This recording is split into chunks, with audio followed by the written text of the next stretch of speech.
High school sports teams are known for their unity. No matter what's happening on the field, they stick together. Players, coaches, students, parents. One big family. That's why Mountain West Bank is so proud to sponsor Idaho high school sports. Today, tomorrow, together.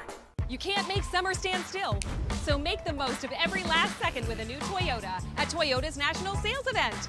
During Toyota's National Sales Event, discover our wide variety of fuel-efficient electrified vehicles. Toyota, let's go places. Some days, I choose the most difficult trail. I test my limits. Taking the hard path isn't always easy, but I know it's the right way. When I get done with my ride and I look back at what I've just accomplished, I feel amazing. It takes courage and determination to do hard things. But you can do them. Quitting tobacco and vaping is possible. You decide when. We'll show you how. Learn more at projectfilter.org or call 1-800-QUIT-NOW. At Valleywide Cooperative, we're here when you need us. For 100 years, we have been here to help you with food, fuel, and good old-fashioned advice. And for us, serving is more than a job, it's a way of life, which is why we pour so much into the communities around us. We've employed hundreds of your neighbors. We take pride in that, and in giving back millions in sponsorships, grants, donations, and scholarships. It's our way of saying thanks. We're Valleywide, and yesterday, today, and tomorrow, we're here for you.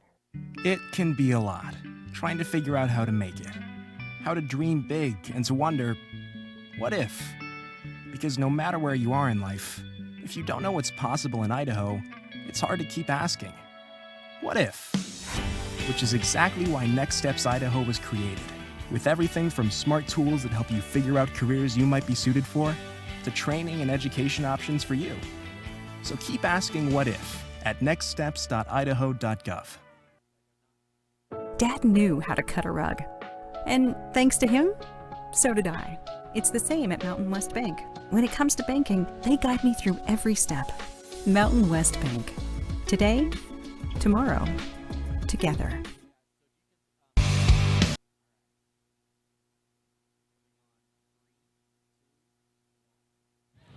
Good evening, ladies and gentlemen, and welcome to Middleton High School. This is an IdahoSports.com GameStream production of Treasure Valley Game Night, presented by Mountain West Bank, also brought to you in part by our major advertising partners, Project Filter, Valleywide Cooperative, the Idaho Department of Health and Welfare, and your local Toyota dealers. Hi, everybody. I'm Logan Green, joined with Katie Took and Alex Johnson on camera, and we're here for homecoming at Middleton High School. Big matchup. The first time these two teams are going to meet as conference opponents.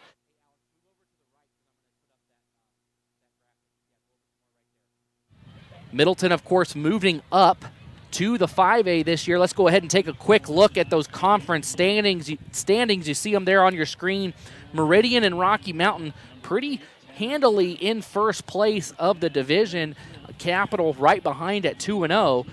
If you look at the standings, they're very symmetrical, right? Meridian, Rocky Mountain, and Capital all coming in at 2-0. On the other end, Middleton 0-2, Centennial 0-2, and Timberline 0-2.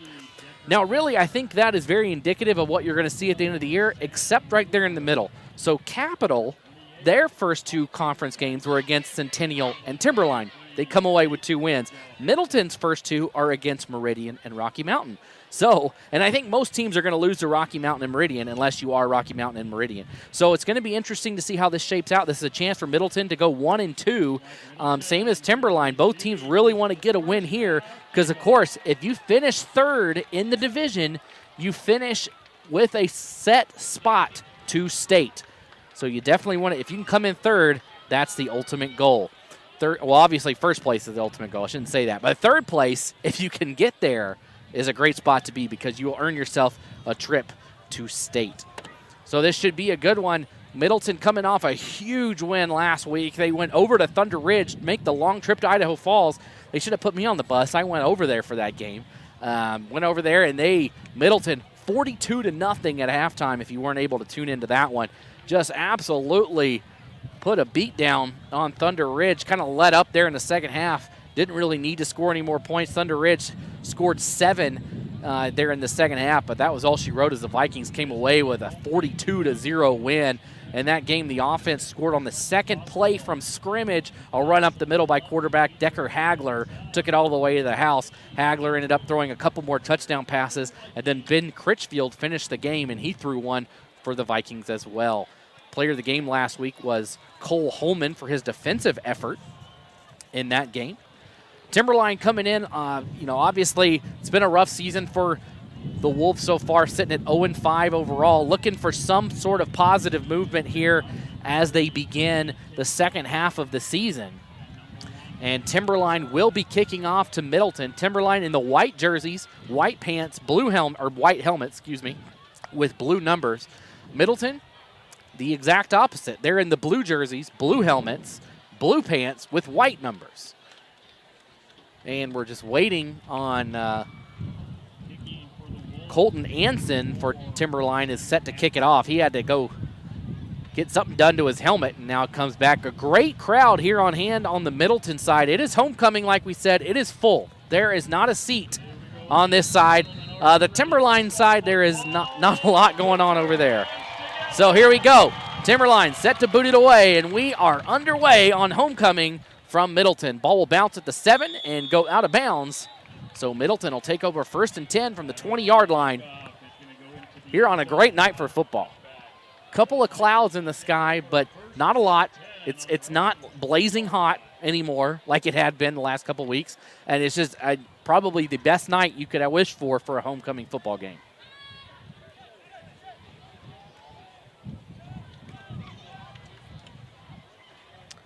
So Middleton will come out. Decker Hagler gets the start at quarterback. Of course, last week, Ben Critchfield came in. He was the number 3 guy to start the season, but Cash Weeks has a big club on his hand. I'm assuming it's broken. That's what I've heard through the grapevine. Quick pass left side. Johansson, he's up to the 25 and down to the 28-yard line, so good gain on 1st down for Tate Johansson. It'll be 2nd and 2 for Middleton. Good wrap up on the outside by a couple of different Wolves in there on the tackle. Connor Kelly was in there on the tackle. So Johansson took a quick pass on the left. Middleton has a couple different backs that they will use throughout the game. Back there right now is number 26, Pachi Franks. He's to the right of Hagler. Hagler, quick pass. He was looking for Cole Holman, but that was about 4 yards to Holman's right. Couldn't quite get to that one, so it'll bring up a quick 3rd down. Here's a big opportunity for Timberline to maybe get a stop. That's exactly what you want to do on the opponent's field on their homecoming, if you can get a quick stop. And Middleton will line up with Franks behind and Holman to the left, or that's Weeks. Holman will run up the middle. This is Franks. Pachi Franks has the 1st down. He needed 2. He got 2.5. It'll be 1st and 10 Vikings. Again, Middleton played well in that opening week game against Rocky Mountain, only falling 21-7. I guess if you want to look for a positive in a loss, that would be it, that you fell to what has been the number 1 team in the state all year long in all the polls. You only fell 21-7 in that one. 1st and 10. Hagler goes right, and that one caught at the 35, up across down to the 39. Great reception. That time by number 7, Sawyer Heck. Heck had a 77-yard touchdown reception last week. Had another reception, a short one inside the 10 as well. But he caught that one around the 50-yard line, just right at the high point of the ball, and took it all the way to the house. It was a phenomenal play. As now it is 2nd down and 1 yard to go. 10:20 on the clock here, still no score. This time a quick handoff, and really nowhere to go for Franks. He maneuvers his way forward for maybe a yard. It's going to be 2nd and inches. They're going to give him the 40.5-yard line. He needs the 41 for a 1st down and a fresh set of downs.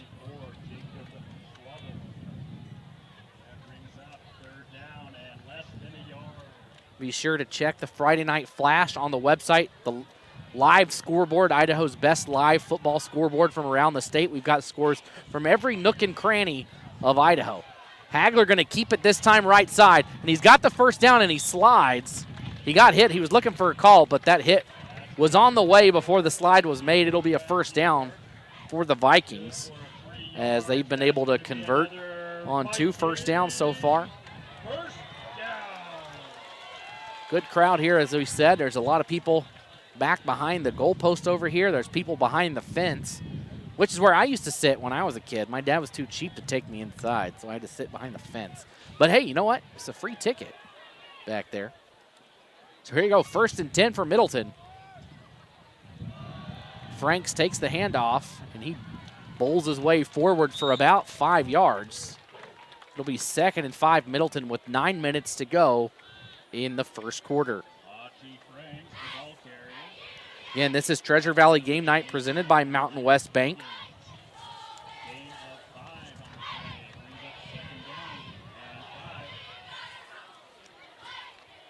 Hagler again in the shotgun. He's got twins up top and below. This time goes left to Holman, and Holman has a first down out across midfield down to the 45-yard line of the Wolves. And Middleton offense looks to be gelling right now. And has 3 first downs on the way.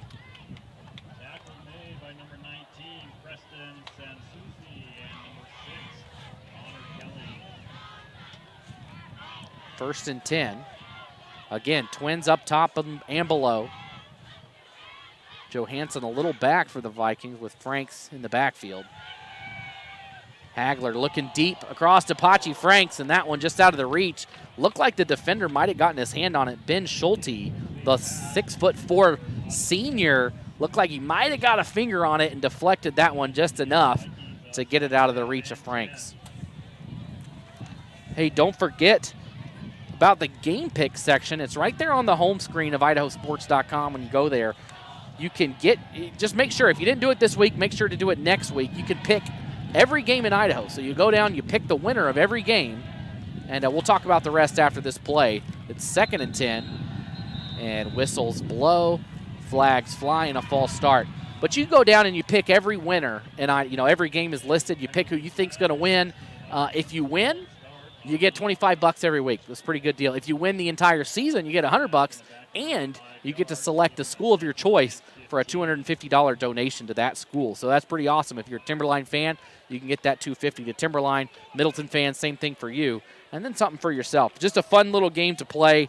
You can compete against the IdahoSports.com, quote, professionals and experts, if you want to say that. I think I'm sitting around 7th place, so that's not too bad. Franks takes the handoff on 2nd and 15, and he picks up about 3 yards.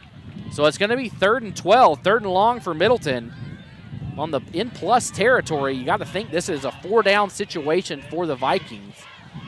They don't need to pick up all 12 right now. If they can pick up 8 or 9 and get themselves in a 4th and short, probably going to see them go for it here.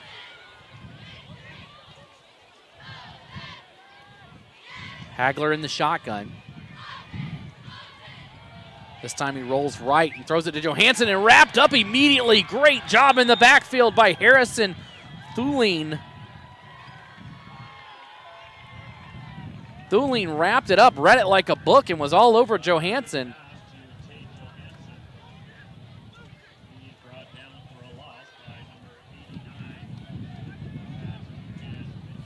And that will change the idea of the Middleton coaching staff. You know, if that's a 3rd and 5 or 6, you're going for it, but you lost yardage, 4th and 16, and they'll boot it away. This one drops at the 21, still rolling, finally scooped up at the 14 and out of bounds. On the return was Colton Anson. So Timberline holds on the first drive of the game against the Middleton offense that's been pretty explosive in any game that hasn't been against number 1 Rocky Mountain and number 2 Meridian.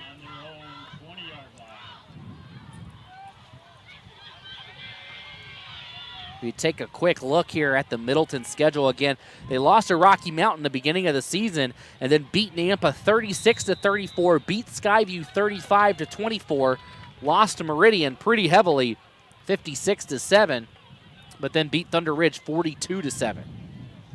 So quick pass right side for the Wolves, And up around the 25-yard line on the reception is Caden Jones. They're going to give him the 24 on that, so a gain of about 4 yards. So again, Middleton's offense been very good in games that have not been against, again, those top 2 teams in the state, which it's just going to be hard to score on either one of those teams all year long.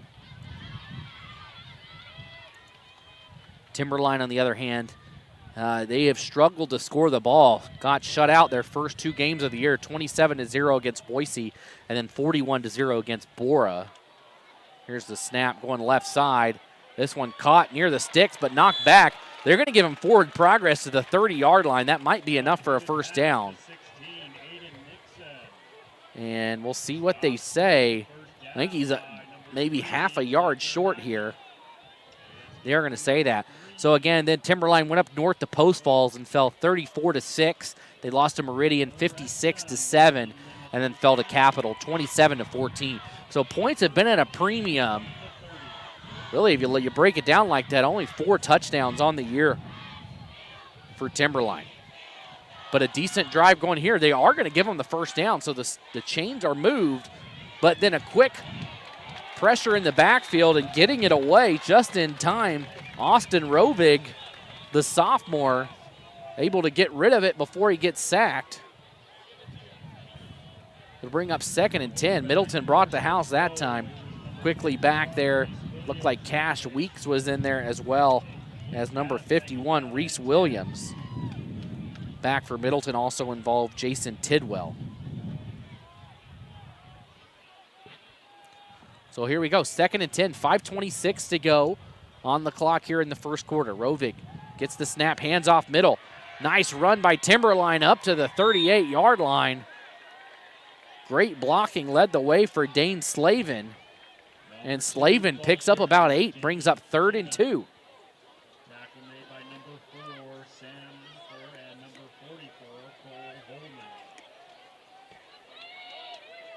So 3rd and 2 for Timberline. Could really use a first down here. They're going to throw left side, and a good block by the receiver on the outside, and just getting across the sticks is Caden Jones. A great block on the outside by Aiden Nixon. Nixon had Sawyer Heck out there and was able to just get in the way of Heck enough to disrupt the play and not let Heck get back there, and they pick up a first down. Sawyer Heck was the one that caught that long touchdown pass last week. If I said a different name, I apologize. I believe it. I might have said something else. Well, it was Sawyer Heck. And the officials are talking about something here. They're having number 73, Mason Smith, run off the field for something. I don't know if his helmet came off on the last play or he had a equipment malfunction, but coming in is number 59, Andrew Hokima. So Hokima runs in, and we'll see, though, if Smith will run right back in there.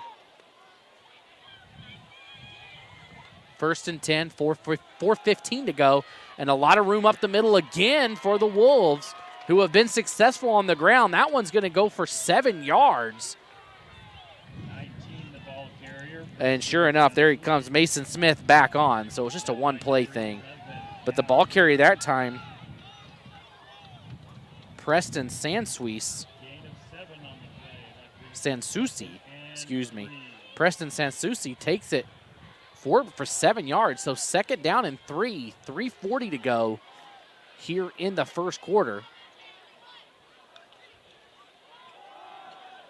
And another first down by Sansusi. He's still on his feet across the 45, down to the 44. So Timberline putting together a great drive here to open it up. Again, we mentioned it, the offense has really struggled for the Wolves as of late. Last week, again, they had their best game of the season in that 27-14 loss to Capital. So maybe that got the wheels turning for Timberline, and they're going tempo now. Rovig throws left side, gets a good block on the outside, and down, and that one's going to come back. I guess that's why it was a good block.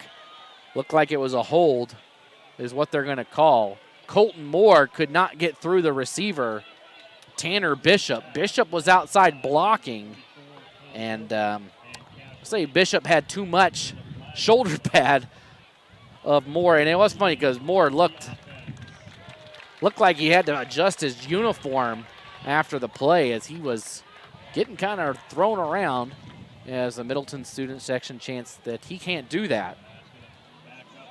I think he knows he can't do that. He's got in trouble for it, but it's always fun to do that. So that changes the complexion of the drive. 1st and 20 instead of about a 2nd and 6. Timberline first bad spot to be in on offense so far in this one.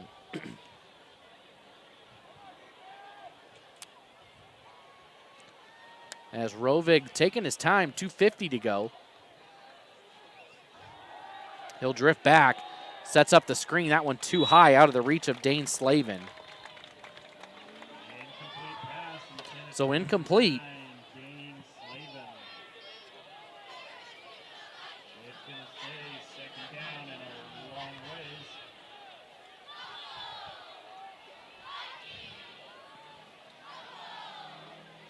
So make it 2nd and 20. Clock stops on that incompletion.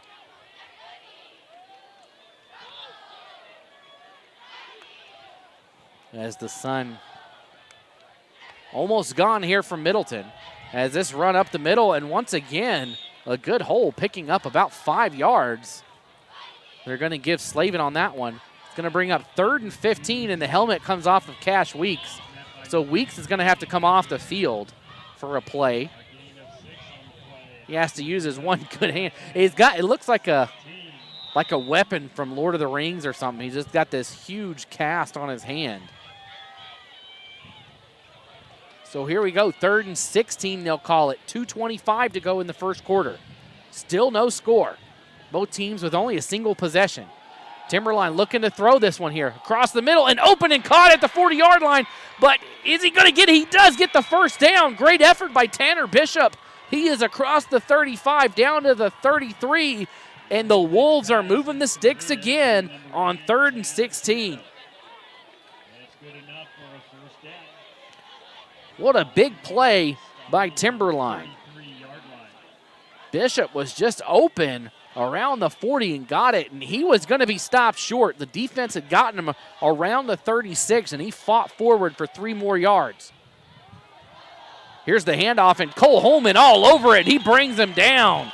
Holman backing up his defensive effort and player of the game last week with a huge play here. And wow, they are going to give him phenomenal forward progress to the 37.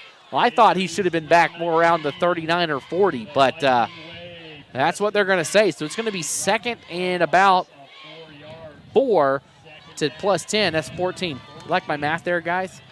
Yeah, I'm pretty smart. All right, 2nd and 14, 1:20 on the clock. This time another handoff, and it's met immediately. This time Cash Weeks the first one, and a flag comes out. You got to think there might be a face mask. This was right at the point of the tackle. But also mixed up in there was a Timberline lineman, and he's down right now. Cooper Kelly is down, so I don't know if maybe he was holding on the play as well. Nope, there it is. It's a face mask against Middleton. So that's going to be 15 yards. It's not quite enough for a first down. Or excuse me, it will be a first down. No, so they're going to say it was only the 5-yard variety. So only a 5-yard penalty. So still down on the field is Cooper Kelly. We're going to take a quick break and be back after this short message on IdahoSports.com.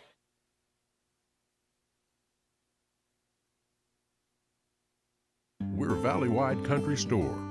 For 100 years, we've been your #1 choice for food, fuel, farm supplies, and just about everything else you could need to get you through your day. We know you work until the job is done, and so do we.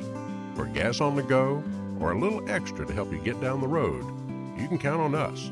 We are proud to employ your neighbors and to be a cornerstone of your community. We're Valley-wide. Yesterday, today, and tomorrow. We're here for you. High school sports teams are known for their unity. No matter what's happening on the field, they stick together. Players, coaches, students, parents. One big family. That's why Mountain West Bank is so proud to sponsor Idaho high school sports. Today, tomorrow, together.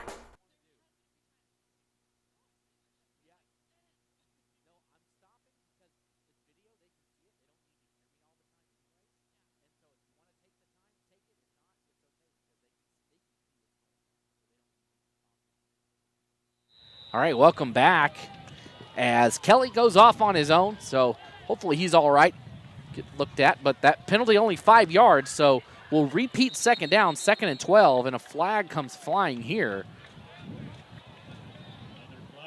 Waiting for the call. Illegal substitution on Timberline. 1, 2, 3, 4, 5. There was 12 players on the field for the Wolves, and you're only allowed to have 11, so that's typically going to draw the flag. Looked like Lucas Midget was the one that came out. Not sure if he was the extra body, but he's the one who stepped out after that call. So really it's just a wash now. A 5-yard penalty face mask and a 5-yard penalty on the illegal substitution is right back where we're started on second down. 1:14 to go, 2nd and 17 they'll call it for Timberline. Pass to Bishop left side, and Bishop gets wrapped up by Decker Hagler out there. He picks up some good yardage on second down. He's up to the 31-yard line. So it's going to be 3rd and about 8, so 3rd and manageable. And this is definitely to-go territory if you're Timberline. They're definitely, I would assume, going to be going for it on 4th down if they don't convert here. As Rovig looks back for the call from the sideline. Taking their time here, 35 seconds on the clock. Clock still ticking.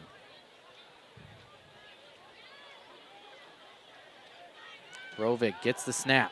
He looks right. A lot of pressure. Screen set up well, but read like a book like the Vikings, who get around the blockers on the outside and make the tackle. Cash Weeks was one of the first ones in there on the stop, and he did it with only one cleat on. So the Timberline Wolves pick up a 4th down, their first one of the game, and they end up losing yardage on that 3rd down play. So it's going to be 4th and 11. We'll see what the decision is here. So 2 drives in a row where it looks like that's going to end the quarter. So that'll end the quarter. It'll give us a second here to chat about this. But we saw Middleton have the ball 3rd and about 8, where if you can pick up some positive yardage, you probably go for it on 4th down. They ended up losing yardage and put him in a punt situation. Now on the other side of the ball, is this the same thing that's happening to Timberline? Timberline had the ball in good field position, on the move, ended up losing yardage on 4th down. Does this change the idea? We'll see what Timberline comes out with, but that a quick moving first quarter, only 22 minutes, as only one possession for each team, and Timberline hasn't given up that possession yet. No score in the first quarter. Of course, Middleton got to around the 45-yard line before ended up punting it away to Timberline. Timberline started with the ball on their 20-yard line. They've moved the ball 45 yards since then and are now on a 4th and 11 from the 34. We'll see what the decision is here. It looks like they're going to go for it. I think if you're Timberline at this point in the season, you got to take these chances, and I like the decision here. So the Wolves lining up to go for it on 4th and 11. Rovig in the shotgun. He's going left side and just out of the reach of his receiver. He would have been short anyways. He was looking for number 16, Aiden Nixon. And Nixon, even if he was able to come up with the acrobatic catch, probably falls there at the 25. He needed the 23. So Timberline gives it over to Middleton on downs. Vikings will take over at the 34-yard line with 11:57 to go here on homecoming. Again, we're going to film it. The Middleton band does this thing on homecoming where they tape glow sticks to themselves and turn off all the lights. And again, I don't know how well it comes across on a broadcast, but we're going to stick around for it anyways because it's kind of fun. You also want to stick around for the Player of the Game presented by the Idaho Transportation Department. Of course, last week, Cole Holman was the ITD Player of the Game in the Middleton game. Pachi Franks takes this one left side, and he picks up about 6 yards down to the 40-yard line. So a lot of fun stuff even after the final whistle here from Middleton. As again, good crowd. There's a lot of stuff going on over to our right in the concessions area. Not quite sure what that Coke thing is down there. It looks like it's like a concession stand, but they have a concession stand, so I'm not sure what's going on. Hagler looking across the middle. He's got Johansson, and he catches it at the 40. Gets hit in the back immediately by Anson, but not before the big pickup as Middleton down inside the 40 to the 38-yard line. 1st and 10 Vikings. From Hagler to Johansson, great route run to get open.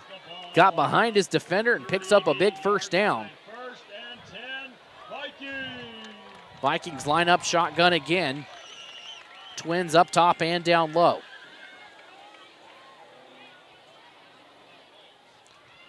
Hagler has got a scramble to his right. A lot of pressure. Gets it away and caught by Sawyer Heck. Great job by Heck to come back to the ball. He was down around the 17-yard line and had to come backwards to about the 20, falling down and catches it.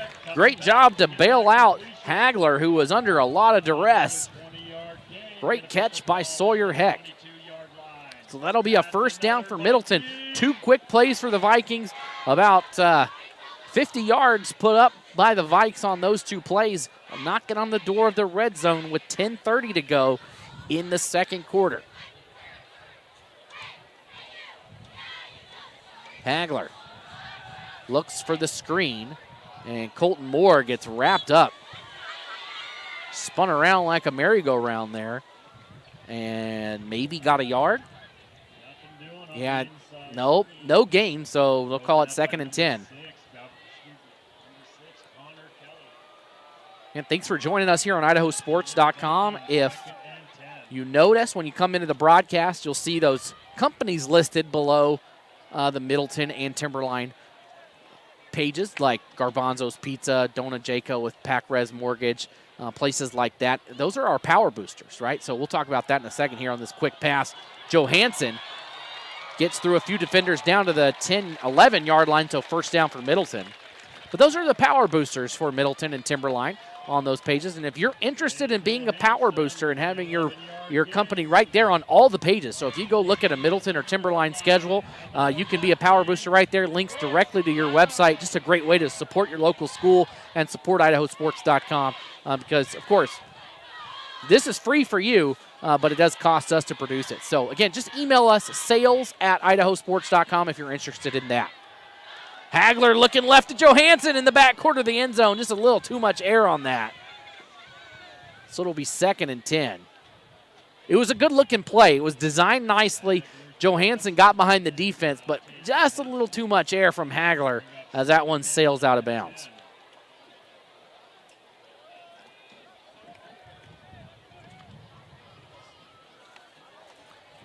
Second down, 9:22 to go here on a perfect football evening from Middleton. Hagler, dangerous pass, deflected and bounces around. Ooh, that was dangerous. Thrown into double coverage, and Hagler's lucky that that one falls incomplete. It was intended for Jordan Leonard, but that one bounces around, and if that one hangs in the air for half a second longer, one of those white jerseys probably has it in their hands and has a big takeaway inside the 10. So 3rd down, it's pretty windy here. The wind is blowing to the back of the Vikings right now, so they would be aided in a kick. You do not want to be going from right to left right now as the wind, that's not terrible, but it would probably make at least some sort of difference. Here we go, 3rd and 10. Trips up top this time for Hagler, as he's going to keep it himself on the ground. Down to the 5, leaps forward to the 2. He needed the 2.5. Let's see where they spot this one. They might bring out the sticks. Okay, so he got to the 2.5. They're going to say he needs the 1.5. So it's 4th and 1. Hagler in the I formation, triple I should say. This time handed off to Johansson, and Johansson walks in. Left side for a touchdown, and Middleton is first on the board.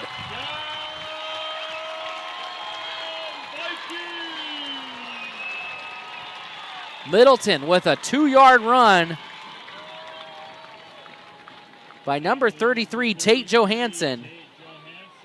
That score comes at the 8:41 mark of the second quarter. So again, a long time coming here. I guess we need to change the scoreboard, but the kick is up, and the extra point is good.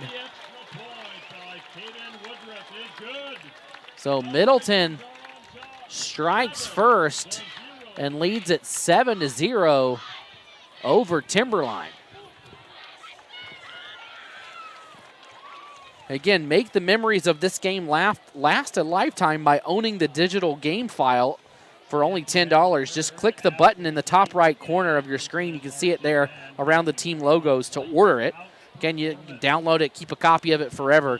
So it's a nice keepsake to have. Again, let the people here know, because a lot of the people here, they're obviously not watching it here. So if you got a brother, cousin, sister, I guess you wouldn't have a sister playing in this game, but you know what I'm saying. If someone you're related to is here, has a kid playing something like that, and they would like to watch us afterwards, just go ahead and do them a favor and just buy the copy now and give it to them. Early Christmas present, right? Again, this is Treasure Valley game night on IdahoSports.com, presented by Mountain West Bank. As Middleton set to kick it off after that touchdown drive, quickly down the field for the Vikings on that one. This kickoff bobbled around and still not picked up. Finally scooped up by Caden Jones, but gets hit immediately at the 15-yard line. So Timberline takes over deep in their own territory, 85 yards to the end zone.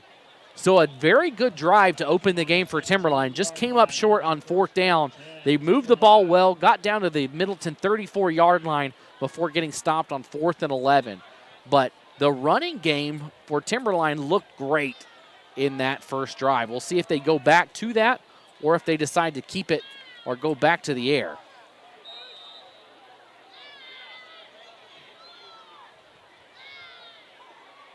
.8:38 on the clock. Middleton up 7-0. Snap to Rovig, and they go back to the ground, and a good run on first down across the 20 down to the 22 is Slavin.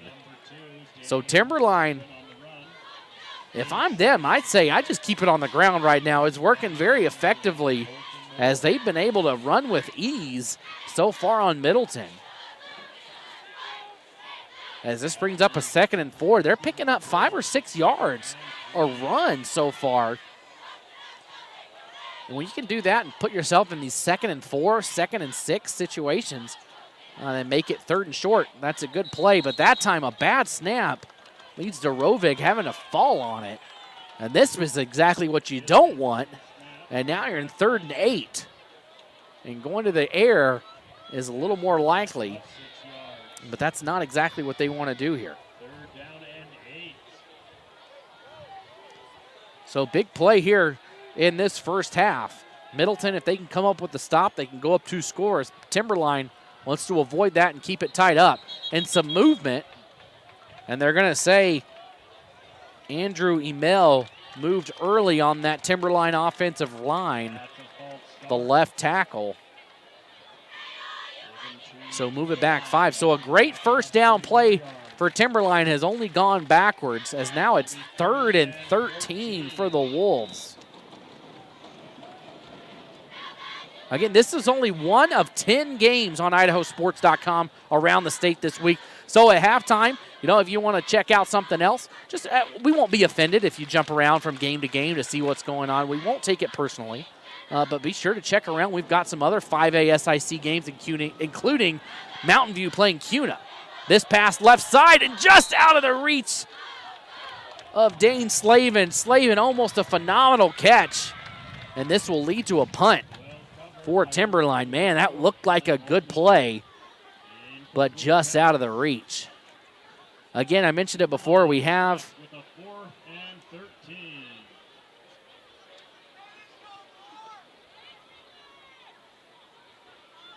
the Friday Night Flash, of course, on the homepage of Idaho Sports, where you can get live scores from around the state. Right now, we'll take a look. We've got Mountain View over Cuna, 7-3. Again, that again you can see on IdahoSports.com if you want to hop around. Here comes the punt over to the right. This one high in the air. It's going to be caught up by Moore. Moore, a lot of room to run, and he gets walloped. What a hit by Ben Schulte. He lays a lick on Moore, and Moore will think twice about running into traffic right there. But a great return as Middleton all the way down to the 23-yard line, the best field position to start of any team tonight. But let's look around at some more scores. Again, we mentioned that Mountain View and Cuna, 7-3. The Mavericks with the lead. Blackfoot and Highland tied at 7 over in Eastern Idaho. Owyhee leads Nampa only 3-0 just down the road. Bishop Kelly over Burley 22-8. Emmett and Columbia locked in at 0. Hagler going left side on this one, and that one just dropped. Grayson Lane had it in his arms and just dropped it. So it'll be second down, 6:54 to go. Century leads Idaho Falls 7-0. Shelley and Pocatello, they're also locked up at 7. Minico all over Canyon Ridge right now, 28-0. Canyon Ridge came into that game undefeated. Of course, Canyon Ridge is an interesting team. They have the numbers of a 5A school there in Twin Falls, but there is not a 5A school within 200 miles of them, so they stay down at the 2A or at the 4A level. So they're a team that in the next few years you might see as a 5A opponent.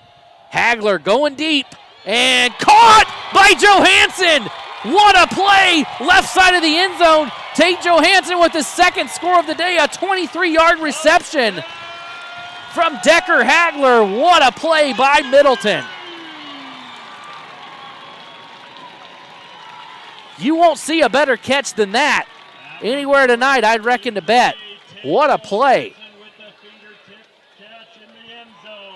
That one at the 6:46 mark, a 23-yard catch by Tate Johansson. Extra point is up, and it looks good. It is good. So Middleton quickly now 14-0.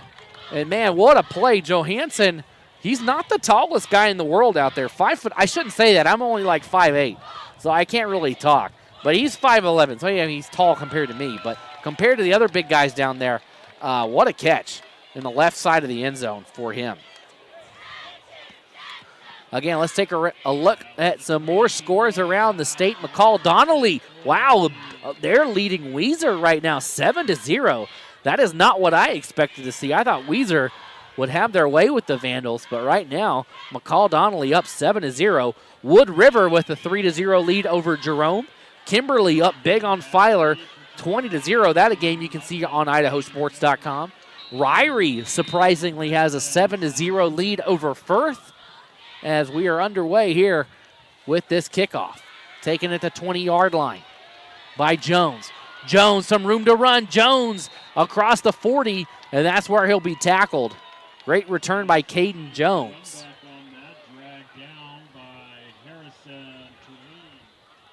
Castleford. Wow, so Castleford takes care of Camas County. Camas County over in Fairfield had been on a roll this year. A lot of people like the Mushers. They had been rolling through their schedule, and we knew they have some big games coming up, including this one against Castleford, but the Wolves win that one 26-8. That's the 8-man level game. So Castleford gets the best of the Mushers in that one. So it looks like you're going to see a showdown between maybe Castleford and Dietrich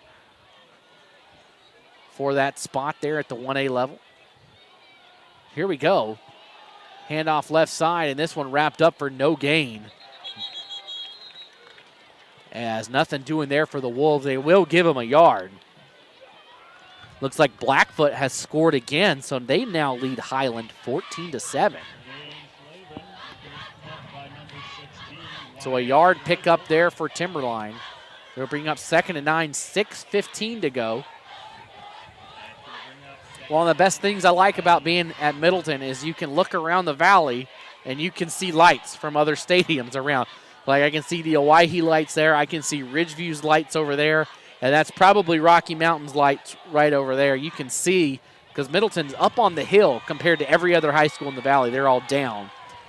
This pass across the middle, knocked away. And I tell you what, Sam Newfer, he deflected an interception away from his own teammate.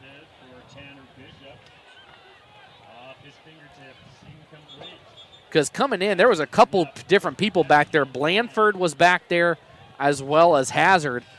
Middleton was going to pick that one off if he doesn't get his fingers on it. You know, it's instinct to knock it away. It's still a great play, but, man, if he doesn't touch it, that thing is intercepted. So here we go, 3rd down and 9. So the Middleton defense forces a 3-and-out last time. And now looking to do again here on this drive. Quick pass is incomplete. It was thrown at the ankles of Anson. And not many people are going to catch that, and that'll bring out the punting team for Timberline. So Timberline goes to the air there twice on that drive, and I really had liked the ground game for the Wolves, and they go away from it, and now they're 3-and-out again.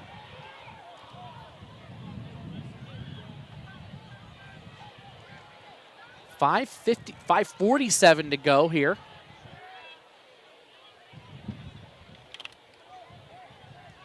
As back to punt for Timberline, and getting it away is Jones.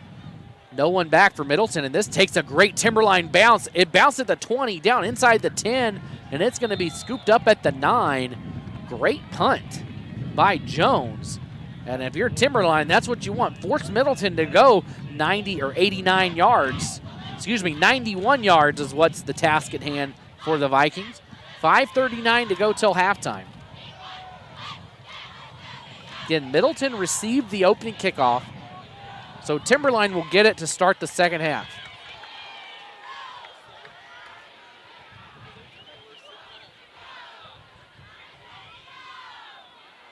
Yeah, that would be Ridgeview because Valley View is playing at Ridgeview. That one, Valley View up 8-6.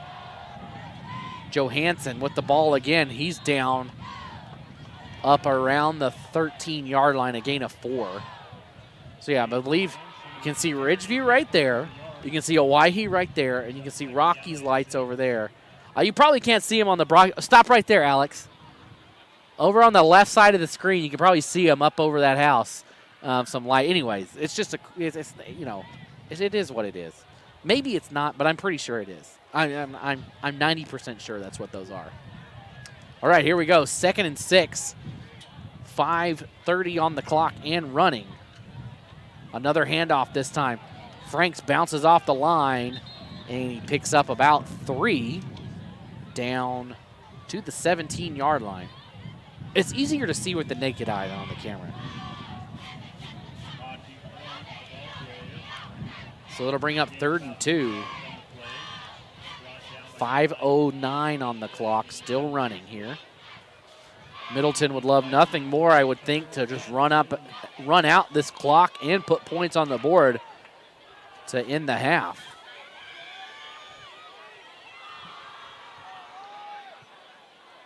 As they're letting this thing tick down as long as they can. Hagler. There's no back judge here today. A run by Franks. A lot of room to run. He's up to the 25. That'll be a first down, Middleton. Nice 7-yard run right there by Franks. And the chains are moving again for Middleton.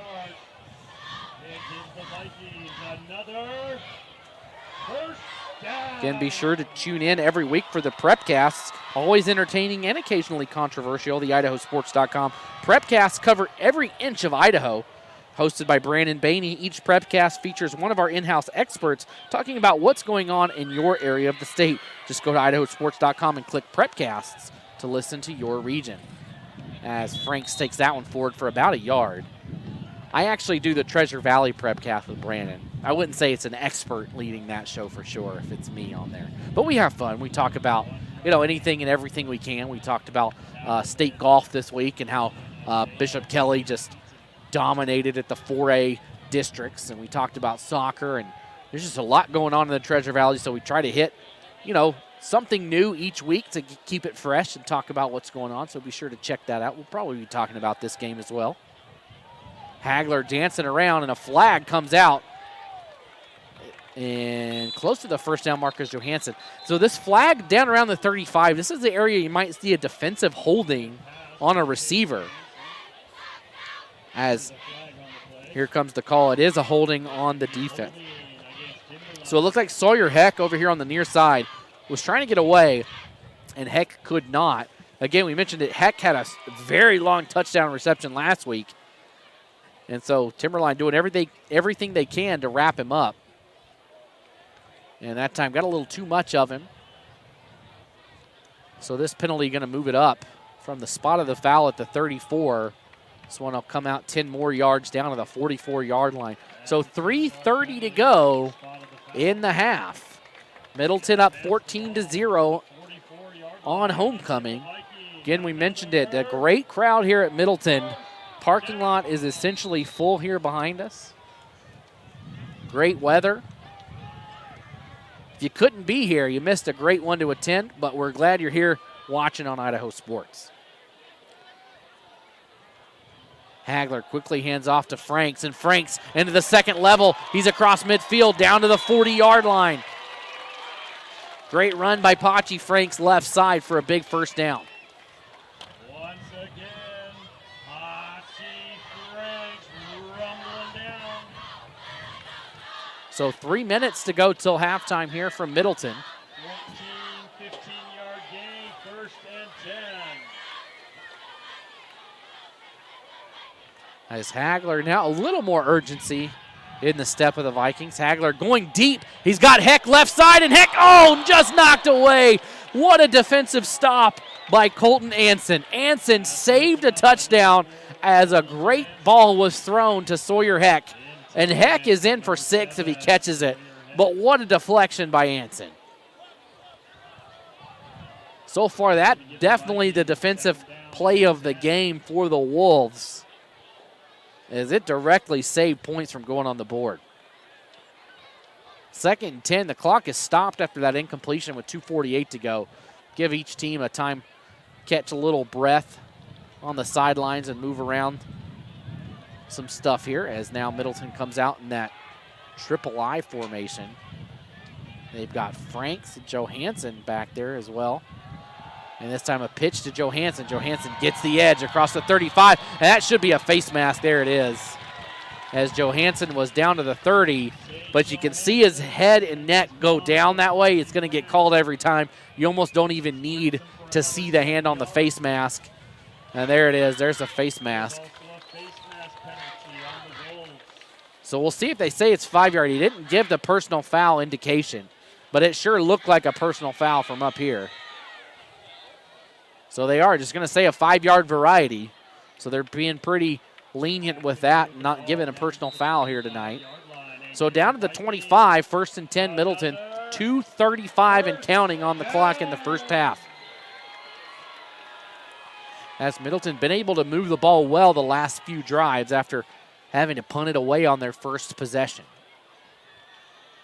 Hagler hands it off to Franks, and Franks hit immediately but still picks up 4 yards.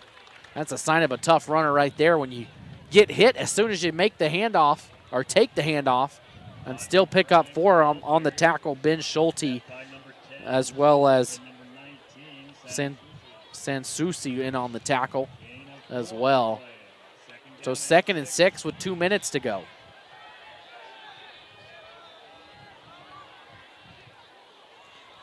Hagler talking to his receivers. Across the middle to Johansson, and Johansson is down inside the 5. So it has been the Tate Johansson show here in the first half. He's got 2 touchdowns, and he has been the highlight of the offense so far. And that another big reception by him. So ball is down to the 2-yard line with 1:40 on the clock. You got to think this is staying on the ground. And who do you think is getting the ball here? I would go ahead and venture to bet it's Tate Johansson.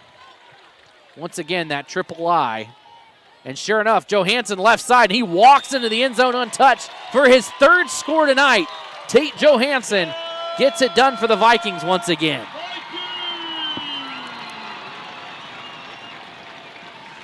At the 1:23 mark of the second quarter, a 2-yard run by Tate Johansson.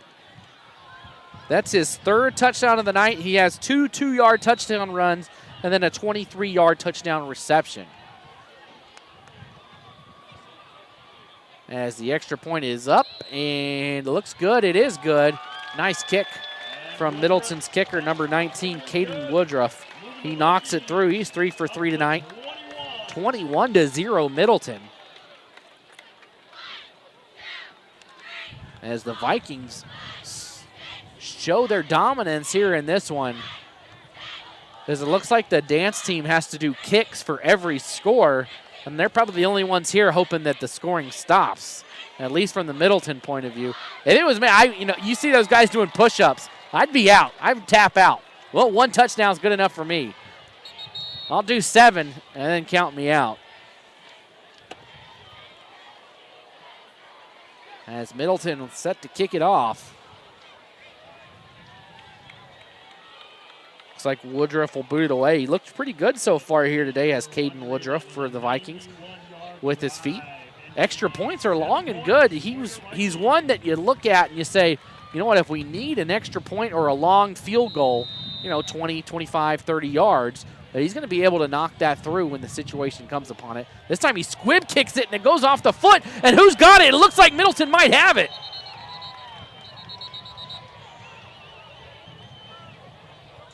And let's see, they do have it. So the kickoff from Woodruff. Woodruff kicked it off the foot of the first man back. I believe that was Bishop. It hit Bishop in the ankle and went just a 90-degree angle from him straight up the field, and Middleton falls on it.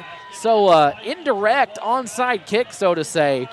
Don't know what the purpose of the kick was, if it was just to squib it or what it was, but it hit the defender or the Timberline player, comes back, and Middleton has a chance to put one more on the board. The dance team better get ready for 7 more kicks if the offense continues like it has. And they look coming out to throw it with 1:14 to go till halftime. Hagler, he's going for it all here. He's got Moore, and Moore gets knocked down, and there's the flag. Looked like Moore was going to get behind his defender, number 23, Ethan Alexander, but I don't think Moore was going to catch up to that ball. Hagler had a lot of air on it. So this is going to be a 15-yard penalty. So there was a penalty on Middleton, too, a block in the back. So offsetting penalties, so we'll just wash it off and play it again. That's one, if you're Timberline, you didn't need to make that contact down there. It looked like Moore was not going to be able to catch up to it. But Alexander, in a moment of desperation, knocks him down. But, hey, no harm, no foul, because there was a block in the back as well. So let's just do that again. 1st and 10 with 1:08 on the clock.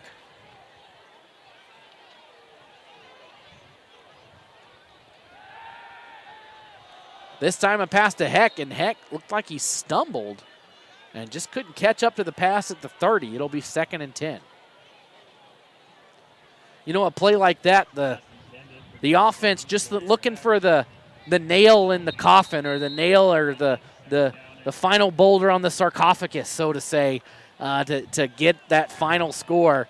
And right there, Middleton not able to do it. Still looking for it, but got a few more plays to do it.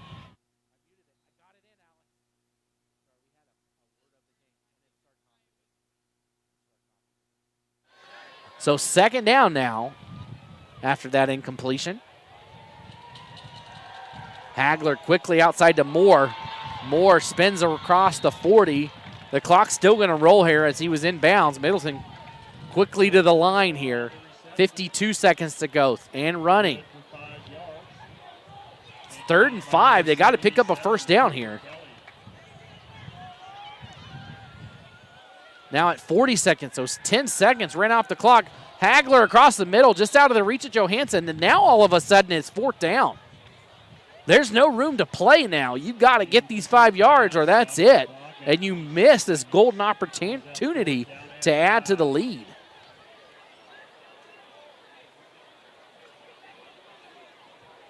The ball's at the 40. They need the 35-yard line. There's 36 seconds to go. So this here, Middleton haven't used a timeout all night. So they got 3 timeouts in their back pocket that they can use right here. Plenty of time here if they can just pick up a 1st down. Hagler waits for it. Left side, he's got Holman. What a route by Holman. He's across the 30, down across the 25, inside the 20. And that was the perfect route to run on that play as the clock hits 28 and Middleton is going to call a timeout. Holman came out. They needed the 35. Holman crossed to the 34, 33 and just turned out and stopped there. You see so many times guys run that route and they don't go far enough. They say, hey, I'm open. I'm going to stop here. Holman made it just far enough, and he already had the 1st down when he caught the ball. And that's what you want. He didn't have to fight for it. He ends up picking up an extra 15 yards on it, almost 15 on that with his feet. But he had the 1st down even if he got nothing on the ground. So a great heads-up play by Holman there. Great pass by Hagler, and a 1st down in the red zone now for Middleton with 28 seconds to go. They've used one of those timeouts, so they'll have 2 left.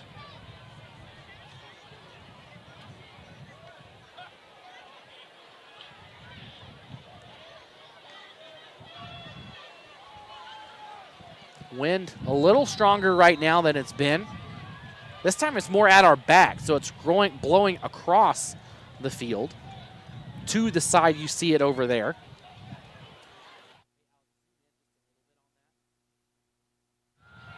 Hagler across the middle, caught by Johansson, and he's in for his 4th touchdown of the game.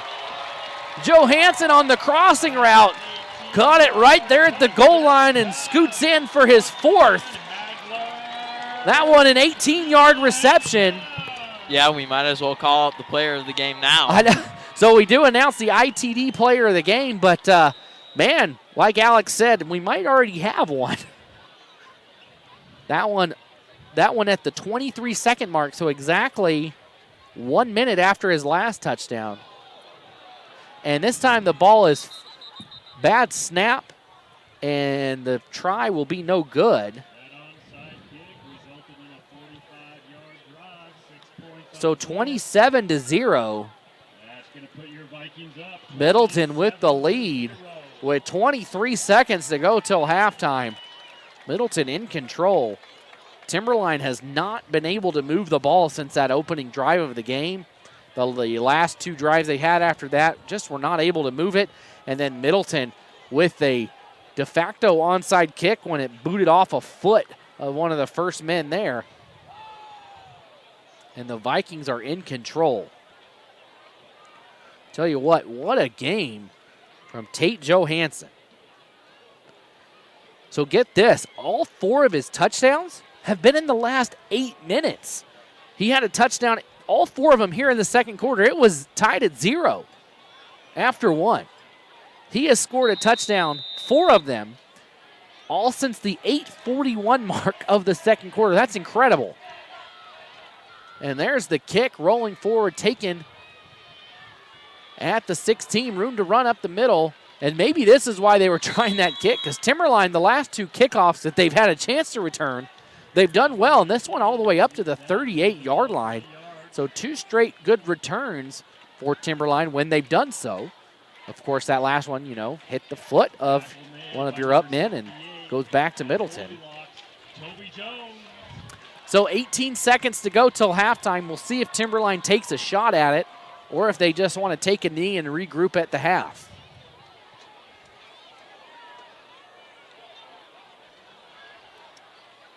It seems like more people are showing up to this game as we go along.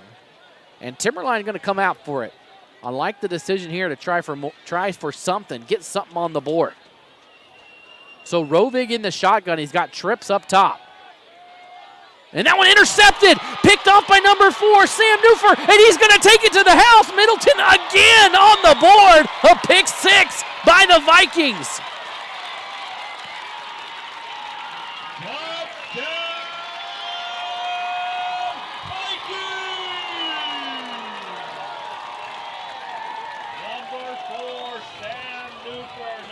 Sam Newfer with the pick 6. That one, you won't get an easier pick 6 than that. It's thrown right to him, and Middleton scores again. That time, a 40-yard pick 6.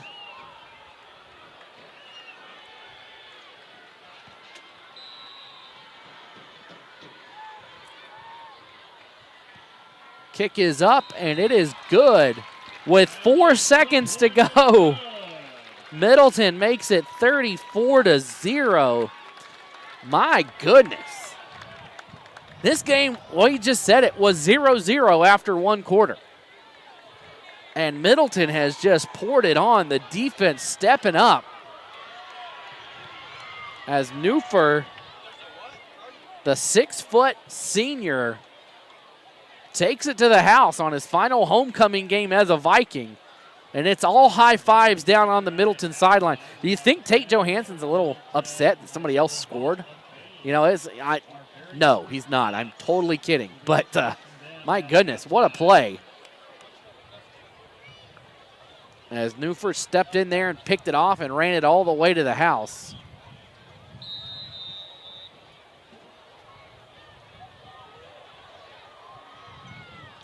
And this one is just squibbed and taken at the 30. And this should end the half. And it will. That time returned by Lucas Midget. And that'll end it. Zeros on the board for the first half as Middleton takes a 34-0 lead into halftime. We're going to take a halftime break and be back to recap the first half here on IdahoSports.com.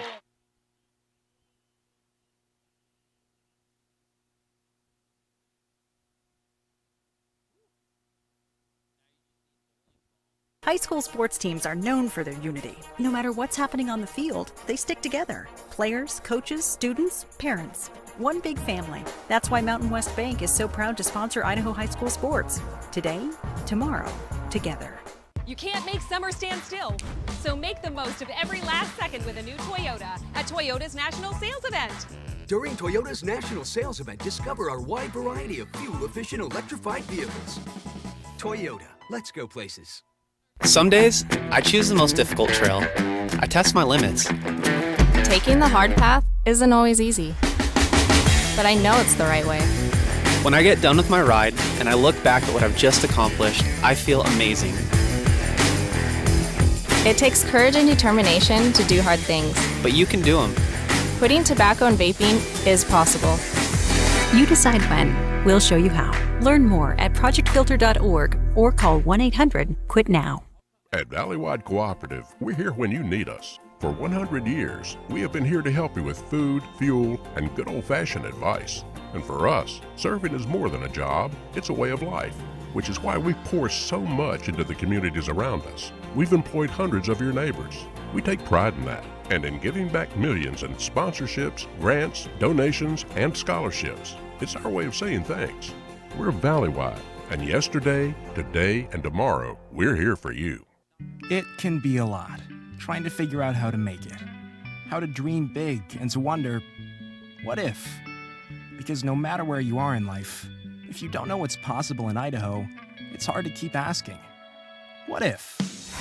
Which is exactly why Next Steps Idaho was created, with everything from smart tools that help you figure out careers you might be suited for, to training and education options for you.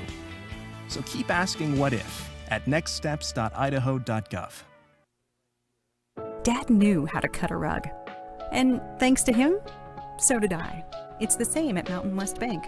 When it comes to banking, they guide me through every step. Mountain West Bank. Today, tomorrow, together.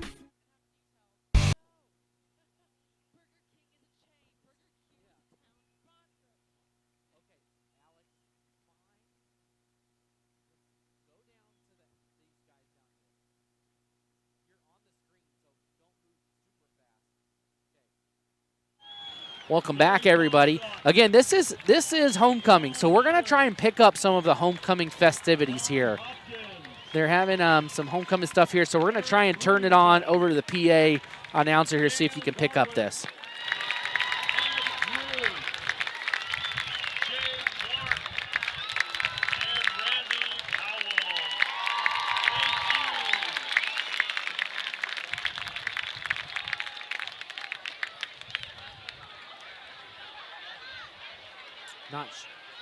Not sure what that was for, but it was for something. Ladies and gentlemen, don't go anywhere just yet. We've got the cheer and stunt team coming down to perform.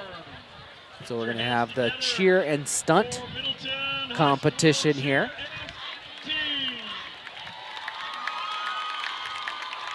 As they get ready to go, you see them there. And here they come. Of course, homecoming, not just a performance for the football team, but for every school, club, and group involved in athletics. So let's take a look at the cheer squad and their performance here tonight.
And that, of course, the cheer and stunt team for Middleton.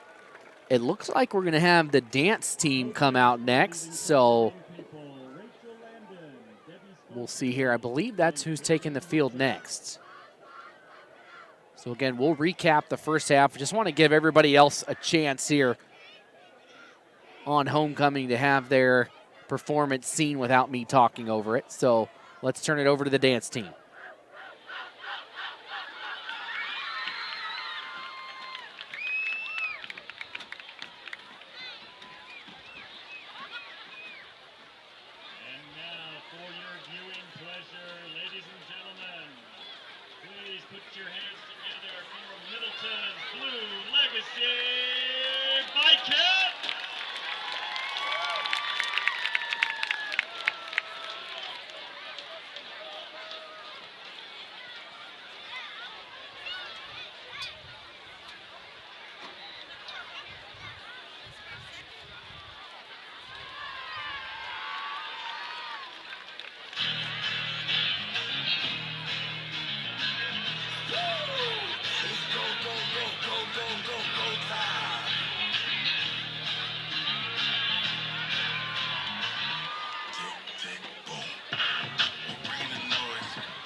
So there was the dance team and their performance. It looks like there's something else coming. They're trying to set it up. It looks like a Don't go anywhere just yet. We've got a special presentation. there's Middleton Golf Team wants to thank you for your support this season. sorry, I'm listening to the PA guy. Raffle tickets. They have worked very hard this fall. In fact, put your hands together the first year in 5A. Our boys are headed to So they're announcing that the golf team is headed to state in their first year here at 5A. And it looks like they're doing a competition. Hey, Alex, zoom in on these guys over here behind the goalposts. So they've got a makeshift hole at midfield, right in the middle of the M. And I think there's going to be a competition to see who can putt it to that hole. So let's see what happens here.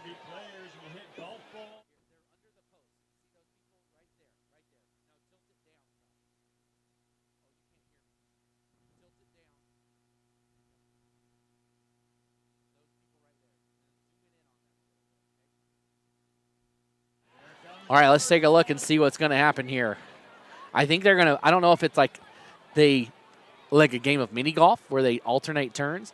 Okay, so this guy just whacked it like a full shot, and it hit right at the 50. So multiple people are hitting. This is like the driving range right now. Let's see how this shot goes. They are whacking it way too fast. That's a great drive right there, 100 yards. And this one looks good. Everybody's overshooting it by a lot. I think you would learn something from everybody else to just not hit it very hard. This hit, that one's going too far. You could almost just putt this thing and it would roll a long way on this turf as that shot too far. This next shot. Where's that one going? So we have a winner. Somebody was about 4 yards away. Not sure exactly what they get for winning that, but hey, congrats to them. All right, let's take a look.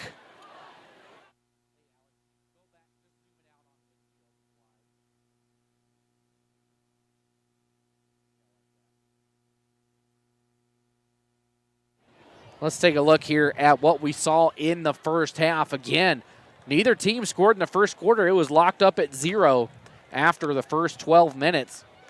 Only one possession by each team. Timberline was in the middle of their first possession when that quarter ended. Then everything rolled out of control for Timberline and the way of the Vikings in the second quarter at the 8:41 mark of the second quarter. A 2-yard touchdown run by number 33, Tate Johansson, made it 7-0 Middleton. The Vikings scored just 2 minutes later at the 6:46 mark with a 23-yard touchdown reception by number 33, Tate Johansson. A phenomenal catch by him on the left side of the end zone, almost out of bounds, made it 14-0.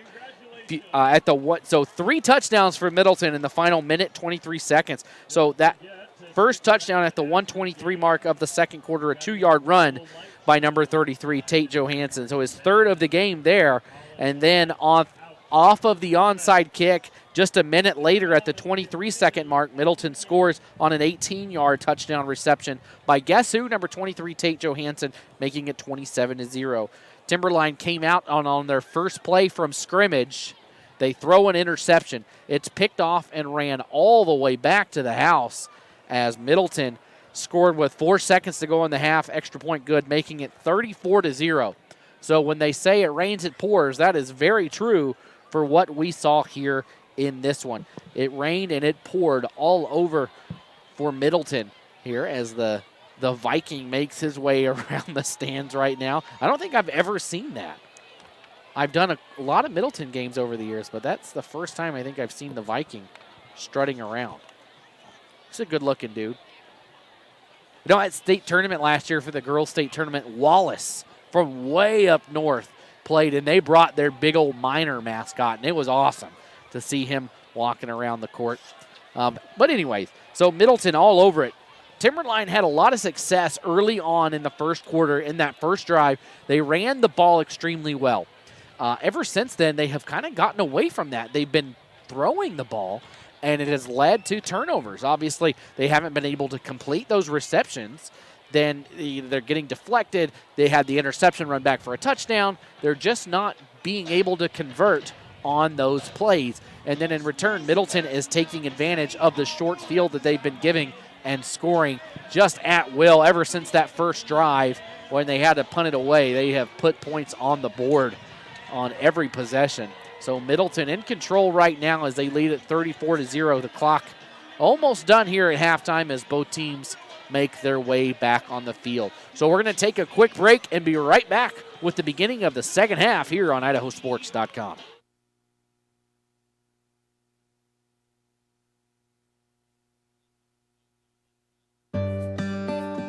No matter what life holds, we'll be there for you. Mountain West Bank. Today, tomorrow, together.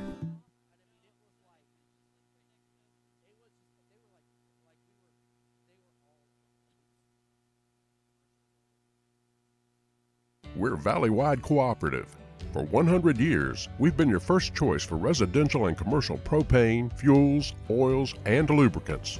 We service HVAC, install water heaters, propane tanks, and accessories. And yes, we'll even deliver right where you need it.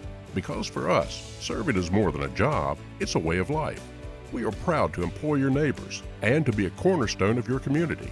We're Valley-wide. Yesterday, today, and tomorrow. We're here for you. The injuries look like those seen in people exposed to poisons like mustard gas. That's how doctors are describing what they see in the lungs of vapors. The chemicals can essentially burn your lungs. Find the truth at BehindTheHaze.com. High school sports teams are known for their unity. No matter what's happening on the field, they stick together. Players, coaches, students, parents. One big family. That's why Mountain West Bank is so proud to sponsor Idaho high school sports. Today, tomorrow, together.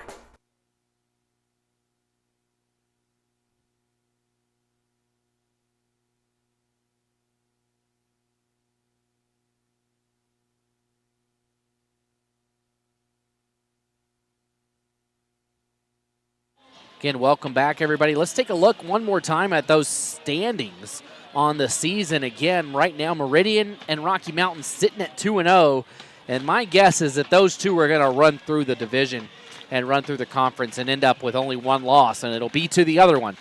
Right now, personally, I lean Meridian. From what I've seen, I lean Meridian in that. We saw Rocky Mountain play Middleton. It was a closer game. Meridian ran all over the Vikings. And it just tells you how good those two teams are, because look at this Middleton team right now, up 34-0, and they got absolutely blasted by Meridian. That is a good Warrior squad. Again, last season, Meridian, a triple overtime game against Rigby, and a game that really at any moment could have gone either way. It was just who was going to make the first tiny, small mistake, and it happened to be Meridian, and Rigby wins that game. But right now, Middleton, if everything goes as it's going right now, probably going to sneak out of this game with a win and move to 1-2. Timberline would then fall to 0-3. I really like Middleton in the conference standings to finish in that third spot. I think you will see them take care of business against Centennial and against Capital next week. Capital will be senior night. That'll be here. We'll have it for you on IdahoSports.com, so be sure to tune into that one on senior night here from Middleton. Again, that game on Idaho Sports next week. But you look at those standings, that game next week could essentially be a de facto state tournament play-in game between Middleton and Capital. Because if Middleton, or whoever wins that game, if they win, they finish third, more than likely. I think both teams will take care. Capital's already beaten Centennial and Timberline. I think Middleton will take care of business against Centennial as well. They'll both beat those two. So whoever wins that one, that should be a good game. Again, be sure to tune in on Idaho Sports. Again, 6 teams automatically qualify from District 3 here. So if you can finish 1, 2, or 3 in your side of the division, of course, that's just the foothill side, you earn a trip to state. So Middleton in their first year, and this is one thing I thought from the Vikings as this kick, this one will dribble on the ground, scooped up at the 25-yard line. He's got the edge and a great return. He's going to take it all the way to the house. Just the kicker to beat, and he can't do it.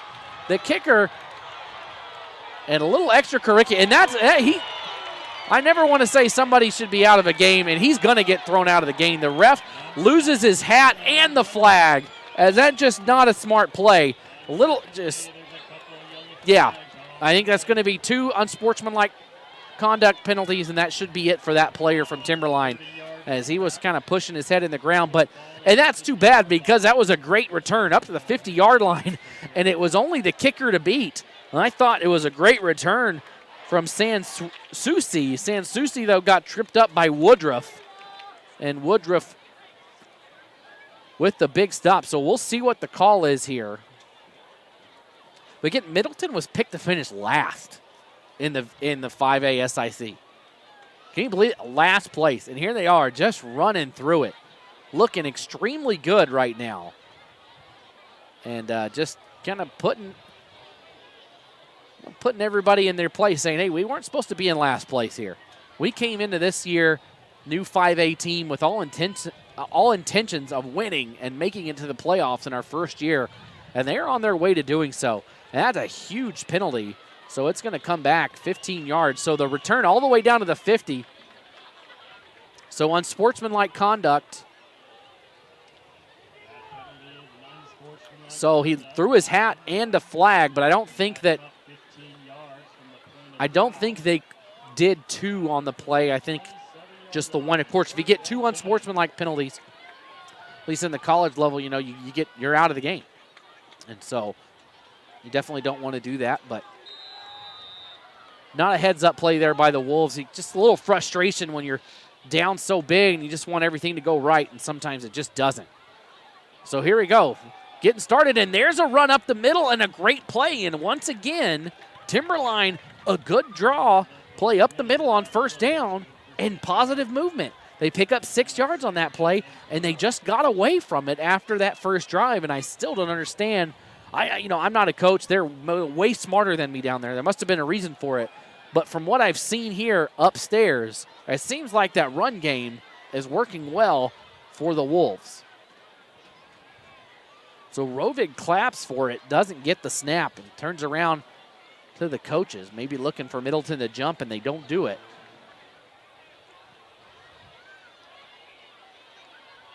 There's the snap this time, and another run up the middle. This time about 4 yards. He's all the way up. I think he's just short of the line to make. It's going to be third down and about half a yard for Timberline. So good movement on first and second down.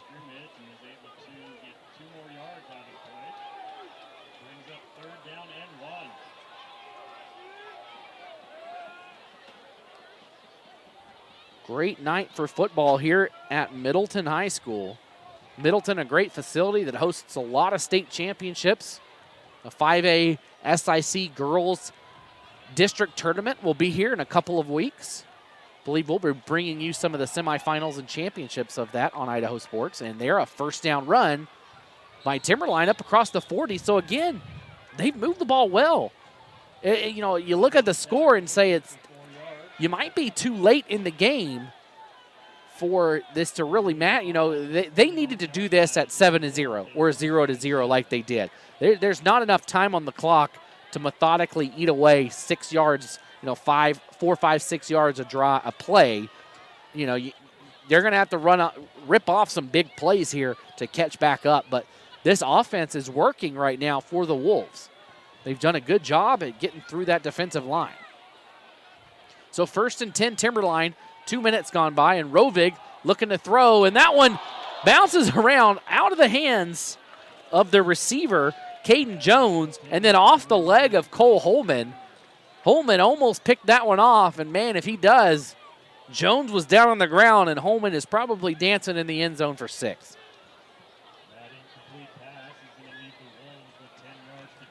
So 2nd and 10, 9:47 to go as darkness is pretty much here in Middleton. Again, stick around. We're going to show the light show from the band after this one is over, as best we can from up here on the press box. Third down run, and getting through the first defender and into the second level, short of the line to gain. Great run, though, by Sansusi. He picks up about 7 yards. So it's going to be third down. 3rd and 3. And so this, again, Timberline has done well with this.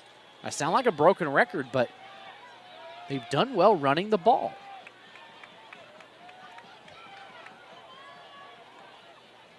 Well, no, what a fake clap there by Rovig. He, sometimes that first clap is a snap, sometimes it's not. The Middleton defense flinched. Nobody moved across the line.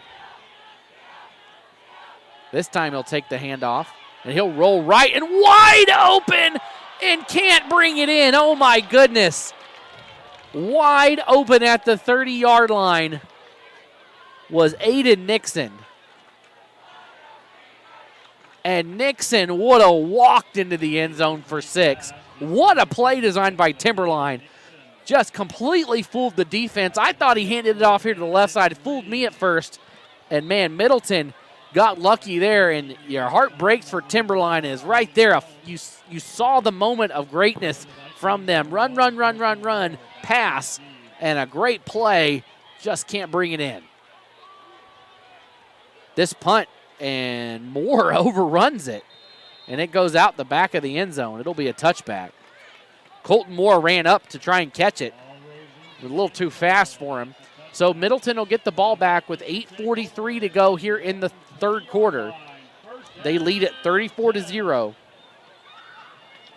Again, all 34 points coming in the second quarter.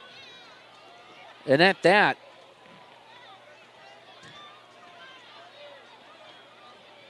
I'm trying to do quick math. I'm so good at it, right? I'll get you a calculator. 20 of them coming in the final minute. I do have a degree in accounting, and here, but I need like Excel in front of me to be able to do the math. You don't actually do math as an accountant; the computer does. That pass to Johansson as he comes across doesn't pick up much. They're going to give him good forward progress down to the 23, so pick up 3 yards. So 20 points Middleton scored in the final minute and 23 seconds. The final 83, look at that math, 83 seconds of the second quarter. Again, if this ever gets to be a 40-point difference, so a touchdown for Middleton will put us in a running clock in the fourth quarter. Quick pass, this time Leonard catches it in traffic, and he's got a first down. But Middleton had this last week. At any point at an 11-man game in Idaho, because, of course, there's 8-man at the 1A level, and their rules are a little different. But here in the regular 11-man football, a 40-point lead at any time in the contest will result in a running fourth quarter clock.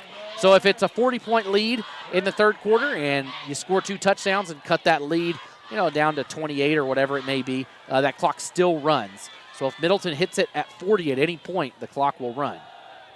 Pachi Frank's a good run here on first down, and he's still on his feet like a bowling ball across the 40 near the first down marker.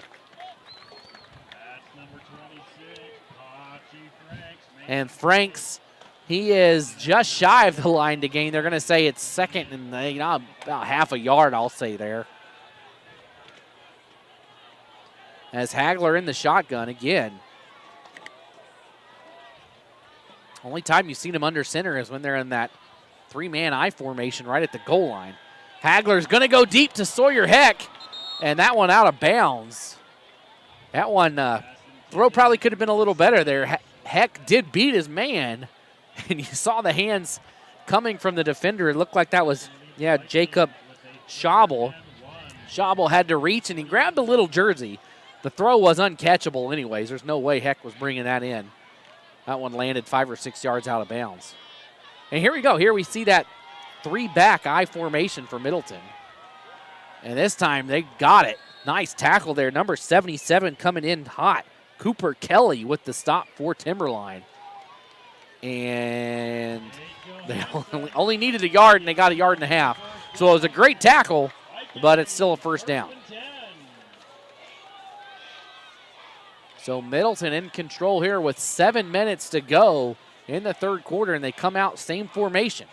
Another handoff. Johansson right side. He's up to midfield. That's where he'll be brought down out of bounds. Again, let's go ahead and take a quick look around the state at that Friday Night Flash. Again, you can find that right there on the homepage of Idaho Sports. You don't have to wait for me to tell you what the score is. Let's take a look at some 5A scores right now. Highland and Blackfoot tied up at 21 over in Eastern Idaho. That one you can watch on Idaho Sports. So Pachi Franks, he rolls forward, and he's got another first down as he picks up 5 on 2nd and 2. Sandpoint leads Lake City up north 10-0. Lewiston all over Moscow 19-0. Rigby leads Skyline 14-0. Nampa up on Owyhee right now 13-10, and Mountain View in a close one with Cuna 21-17. How about the Cavemen hanging around with Mountain View? They've been a surprise team this year, as is Nampa. Middleton and Nampa both picked to finish last. Both very well could finish third and both make it to state this year in their respective sides of the conference as whistles blow here. Of course, the final week of the season, I believe it's October 29th, the Foothills Division will play the Rivers Division in a cross, the 3 will play the 3. So if Middleton finishes third, which I think they will play the 3 from the other side, which will most likely, from what we've seen, it'll be Nampa. That's what I think it'll be. And so you see Middleton and Nampa play again, and whoever wins that game, again, that's all hypothetical if everything shakes out the way it's gone so far. Hagler, he'll throw deep this time to Heck and just out of the reach of him on 1st and 15. But potentially you could see Middleton and Nampa play each other. And if I believe that game might even be here because Middleton won their first matchup. Again, don't quote me on that. We'll see how that shakes up. Just be sure to just track IdahoSports.com. We will have that as soon as we know it. So no need to go search for that information anywhere. We'll have that up on Idaho Sports as soon as we know those matchups the final week of the season. But you could see Middleton potentially coming into that game and playing a Nampa team they've already beat and finishing 5th in the conference overall and earning a better position at state.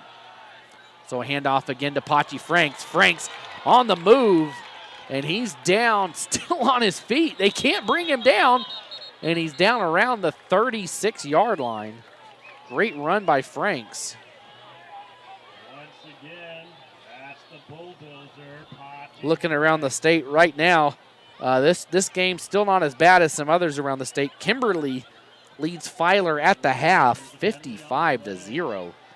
So that one out of hand over in the Magic Valley. Teton all over Snake River. Wow, I picked that one wrong on the game picks for the week. I had Snake River winning that. But right now, Teton up 41-0 at halftime. So that an interesting one. So the 3A over in Eastern Idaho, it has been dominated by Sugar Salem. They've been to the state championship something like 85 years in a row. I'm just kidding. It's been like they won 4 in a row until Weiser finally beat them last year. As Hagler goes back on 2nd and very long, and he hits, Johansson dropped it. Would have been a phenomenal catch, my goodness. With great sportsmanship by Timberline to help him up. But, man, I tell you what, you look at that now and say, is Teton somebody to look at in the 3A? Just down the road, Weiser in a tight one with McCall Donnelly, 14-13.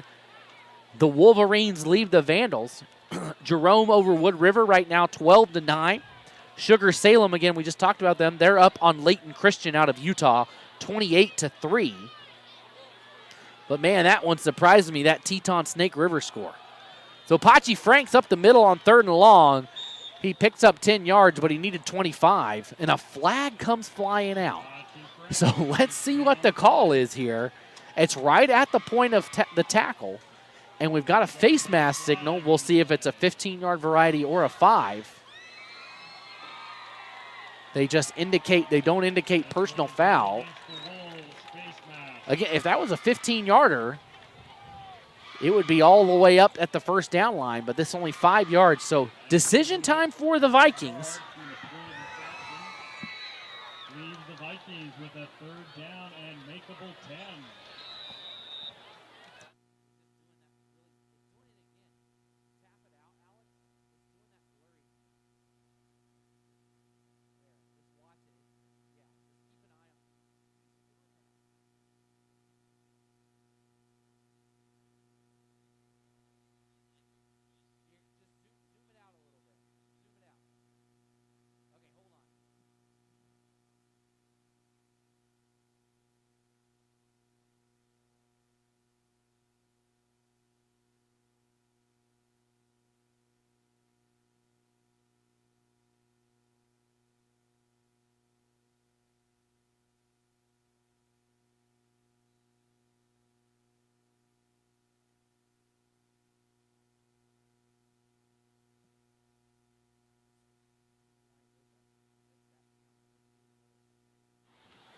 All right, so 3rd down, the penalty gives them another shot at it.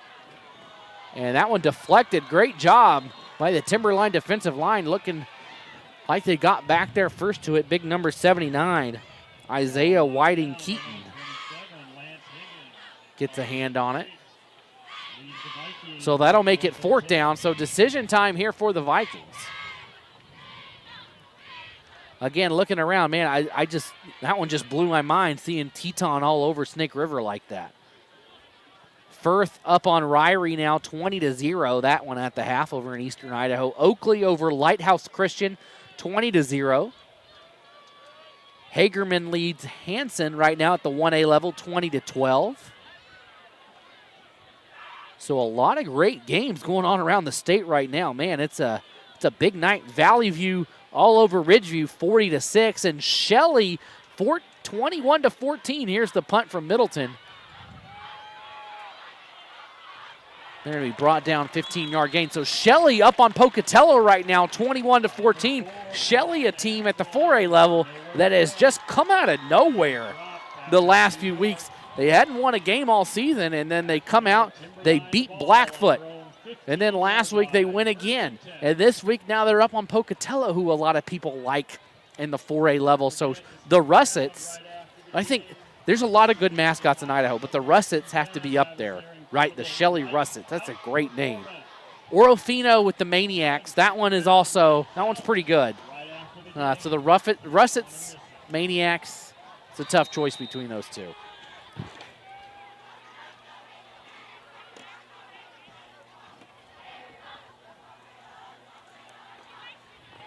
First down now for Timberline. They hold on that drive. It's exactly what they needed, and they return to the ground game and pick up about 4 yards. So a big night of football around Idaho, as we mentioned.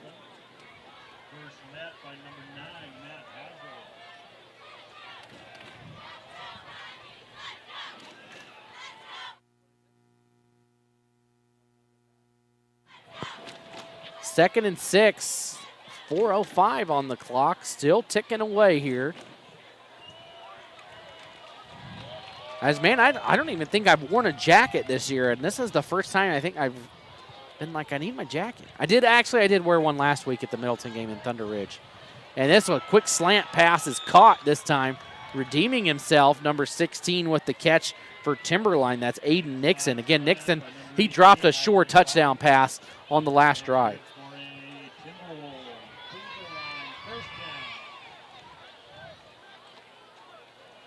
Heard the PA guy get mixed up, and it happens to me all the time. He said the Timberwolves. It's Timberline Wolves. It's just there's so many Timberwolves mascots out there that it just rolls off the tongue that that should be it, but it's not. 3:20 to go in the third quarter. Timberline, quick pass right side, and that's going to be another first down. That one caught by number 8, Tanner Bishop. And Bishop moves the chains again, so 2 straight completions for the Wolves and 2 straight first downs.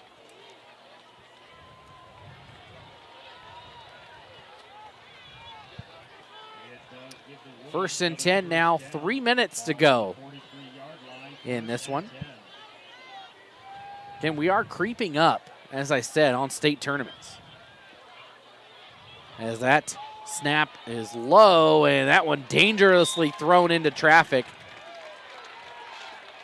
as a receiver comes up looking for a flag. But we're close. I mean, we had district golf last week. It's state golf right around the corner.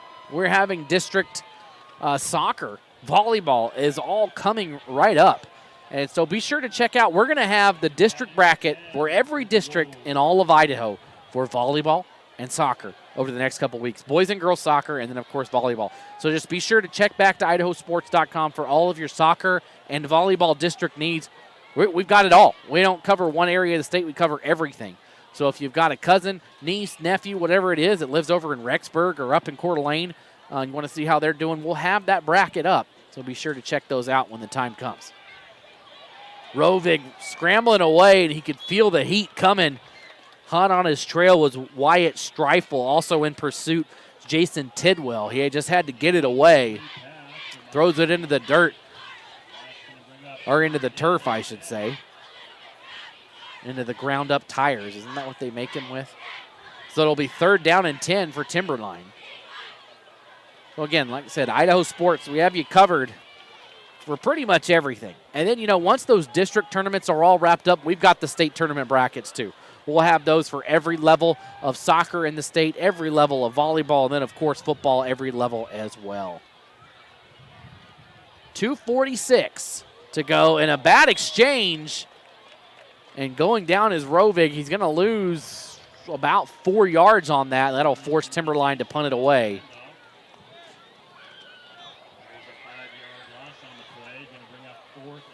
As Colton Moore will be back to receive for Middleton. Coming in for the Vikings, number 1, Colton Moore, deep to receive this punt.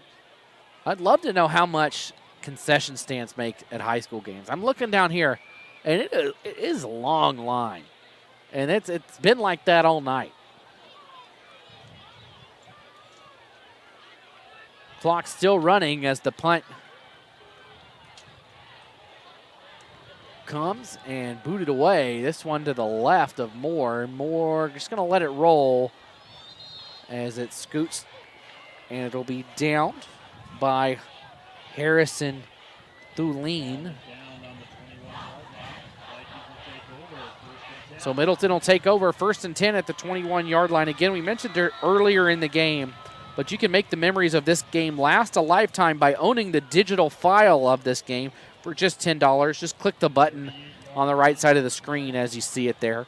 If you want to buy this game or buy it for someone that's here, for, you know, or just let them know that they can purchase this game to watch it later, have a copy of it. So different personnel in for Middleton now. Ben Critchfield takes over at quarterback. Again, he played valiantly last week at Thunder Ridge. He threw a touchdown pass on his first play of the game. And this one, a new running back in, is wrapped up quickly in is number 32. That's Isaac Westora.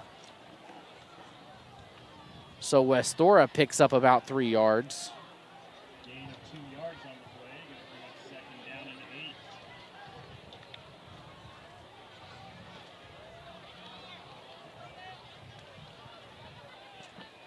Second down and 8 yards to go. 1:20 here. And Critchfield bobbles the snap, and he's going to get sacked. I think that's the first sack for either team tonight. As Critchfield loses about 7 yards.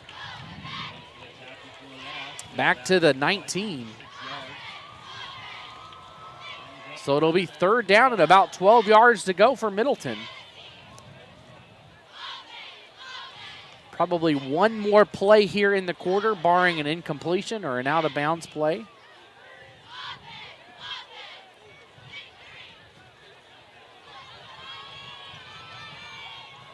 This time a handoff right side goes for about 6 yards up to the 25. Not enough for Westora, as the junior is about 5 yards short of the line to gain, so Middleton will be forced to punt here. But again, I believe that's going to do it for the quarter as both teams trot off. So that'll do it for the 3rd quarter of play. Middleton, no score again, so no score in the first, A lot of points in the second, no score in the third, and that does it. We'll be back for the final quarter of play after this short break on IdahoSports.com.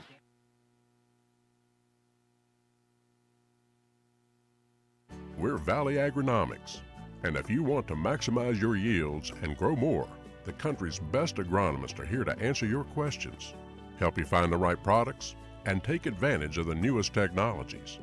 Whether you farm 1,000 acres or you're just starting out, we will be here for everything you need to help your farm grow. We're proud to employ your neighbors and be a cornerstone of your community. We're Valley Agronomics, and yesterday, today, and tomorrow, we're here for you. And welcome back to the fourth and final quarter of play here from Middleton, as the Vikings are up 34-0 in this one over Timberline. Again, the Vikings coming out to punt, so that'll be the first play of the quarter.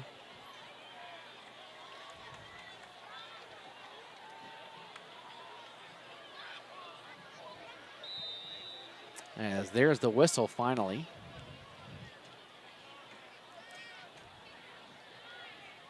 Everybody getting lined up here. And booting it away that time was Jason Tidwell. Quiet night for punting on the Middleton side, as that only their second one of the day. That one dies at the 39, and Middleton will take over there, 1st and 10. Again, let's take a look at that Friday night flash. Bishop Kelly all over Burley. Burley has one of the most phenomenal offenses in the state, but they've run into some tough defenses the past few weeks in Bishop Kelly and in Minico, and have struggled in those two games. Bishop Kelly 49-14 over Burley. Emmett over Columbia 19-0. Bonneville up on Thunder Ridge, Middleton's opponent from a week ago, 14-6. Blackfoot and Highland still knotted up at 21. 11:50 to go in this one. Timberline looking to get something going. This run here goes for about 7 on first down. Good run by Slavin to make it a 2nd and about 3 to go.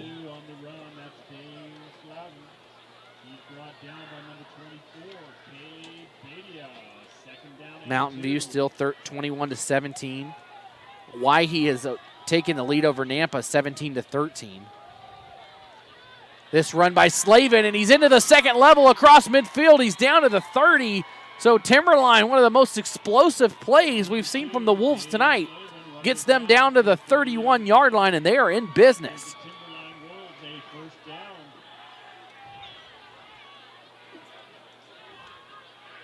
And they are quickly to the line, wasting no time as they snap this one. And Slavin, he runs into a wall that time, picks up about 3 yards. So Mountain View now up 28-17 over Cuna. Again, you can catch that one on IdahoSports.com. Right now, actually, looking around right now, Weiser has extended their lead over McCall Donnelly 20-13. The Wolverines lead that one.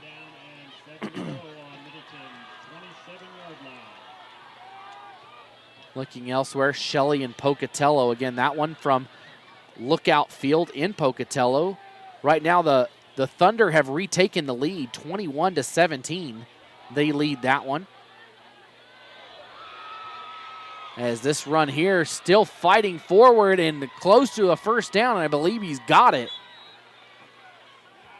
Picking up that first down once again, that's Preston Sansusi. Checking in Blackfoot and Highland. That one's still knotted up at 21 over in Pocatello.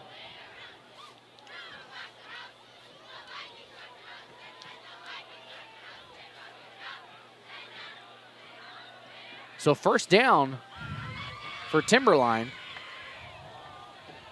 And this one, a run up the left side and room to run all the way down inside the 5 are the Wolves.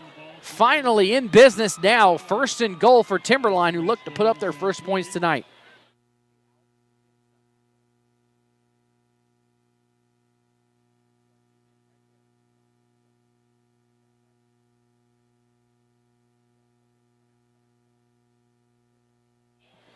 There's the snap going left side and in for the touchdown.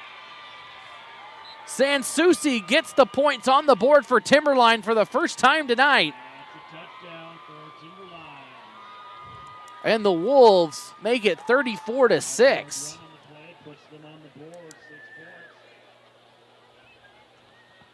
With 9:32 to go in the fourth quarter, a 4-yard run by number 19, Preston Sansusi, makes it 34-6. Extra point is up, and it is good. So 34-6. Excuse me, 34-7. Timberline has cut into this lead. You know, more importantly, if you look at this one, that might have prevented a running clock situation. If Middleton had scored one more time, it would have ran. But now Middleton needs to go up twice, and you might not see that happening with the backups in for Middleton as they've got right now. As this one now 34-7, Middleton. Again, let's take a look at some of those other scores we mentioned around the state. Century and Idaho Falls playing at Rabston Field.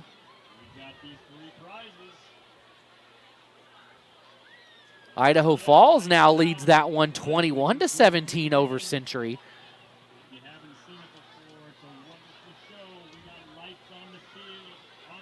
So Idaho Falls in a good spot there.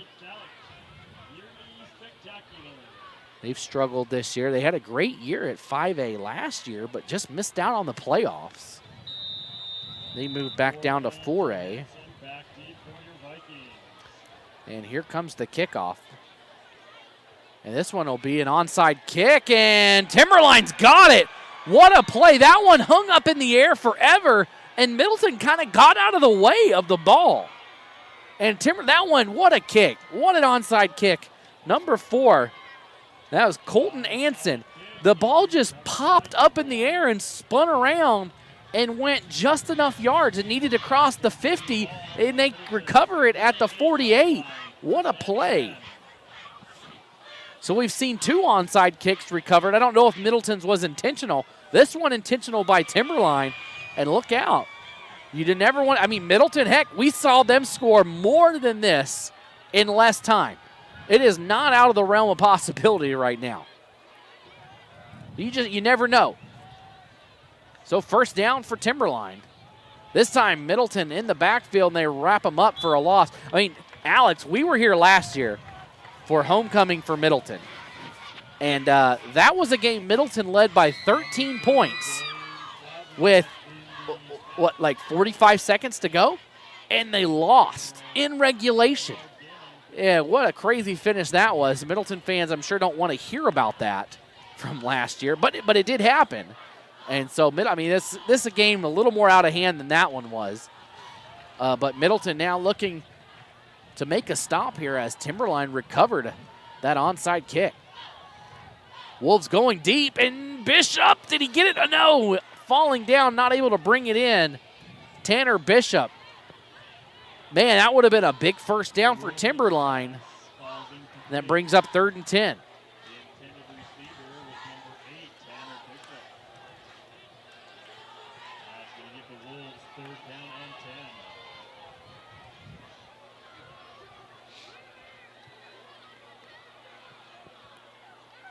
You know, I'm looking behind us, and I already see the band covered in glow sticks and stuff. Oh, yeah.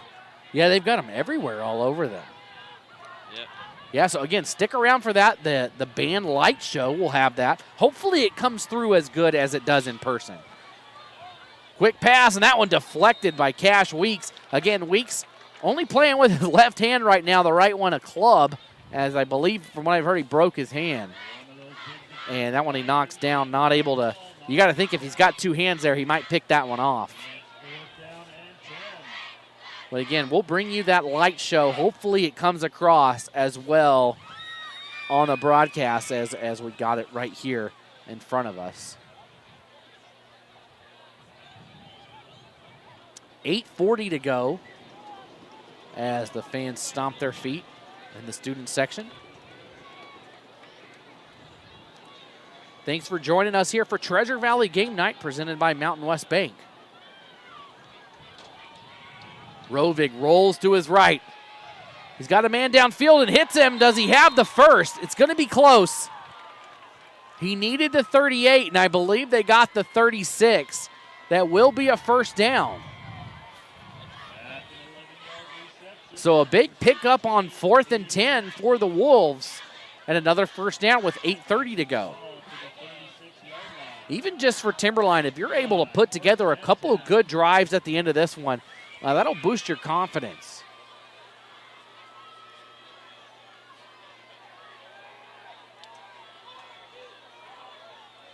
Rovig waiting for the snap.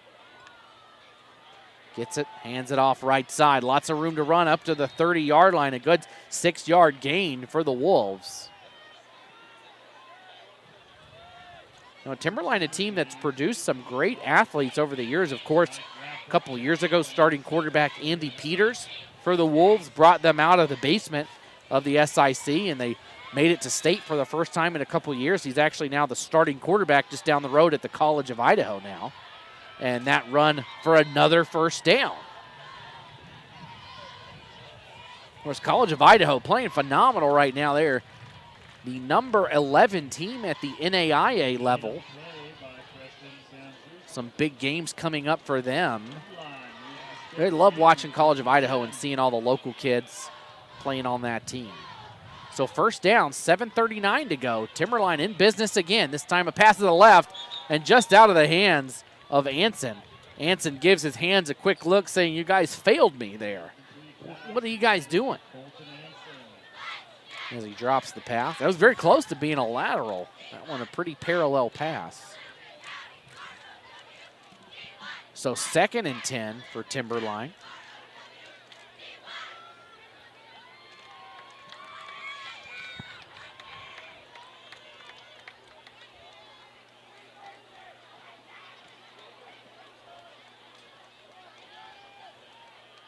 Clock's stopped right now with 7:32 to go. Quick pass by Rovig, and he's got his man across the 20 down to the 17. Nice catch by Slavin. Short of the line to gain, and they'll hustle up to the line. It'll be third and 4, we'll say.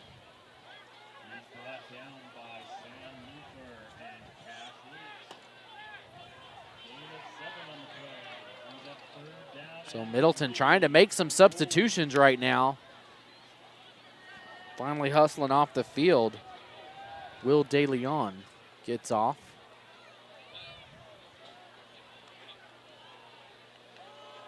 Another run by Slavin, and Slavin's got the first down. He's inside the 10. Man, Timberline's lucky they didn't get a false start. One of those linemen moved his leg a little early. They let it go here with 6:30 on the clock. And a game that's fairly, you never want to say never, right? But fairly out of hand right now. As a lot of those number 2 guys in for Middleton right now. As Rovig waits the snap again.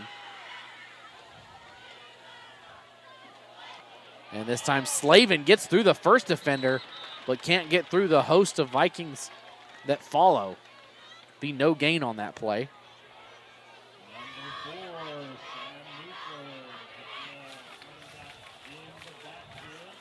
Again, be sure to check IdahoSports.com's schedule for next week to find out where we'll be.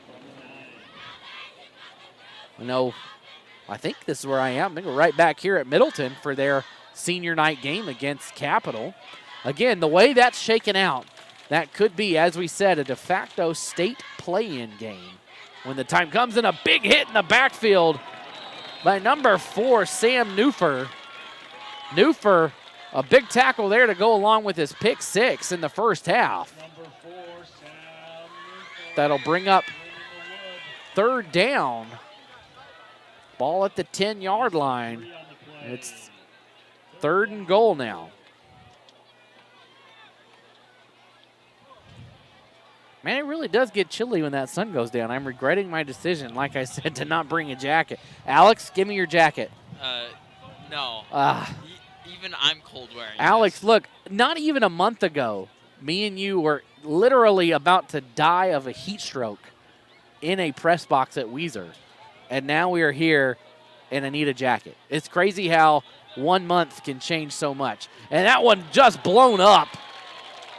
The pass to Anson read like a book by Middleton's defense. Yeah, that Weiser game, Logan asked me to buy all the water, and we should have kept some so we could boil it and pour it on his head. I know. Well, okay, a couple of years ago, it was freezing up here on this press box, and somebody from Middleton brought us some hot chocolate, and it was awesome.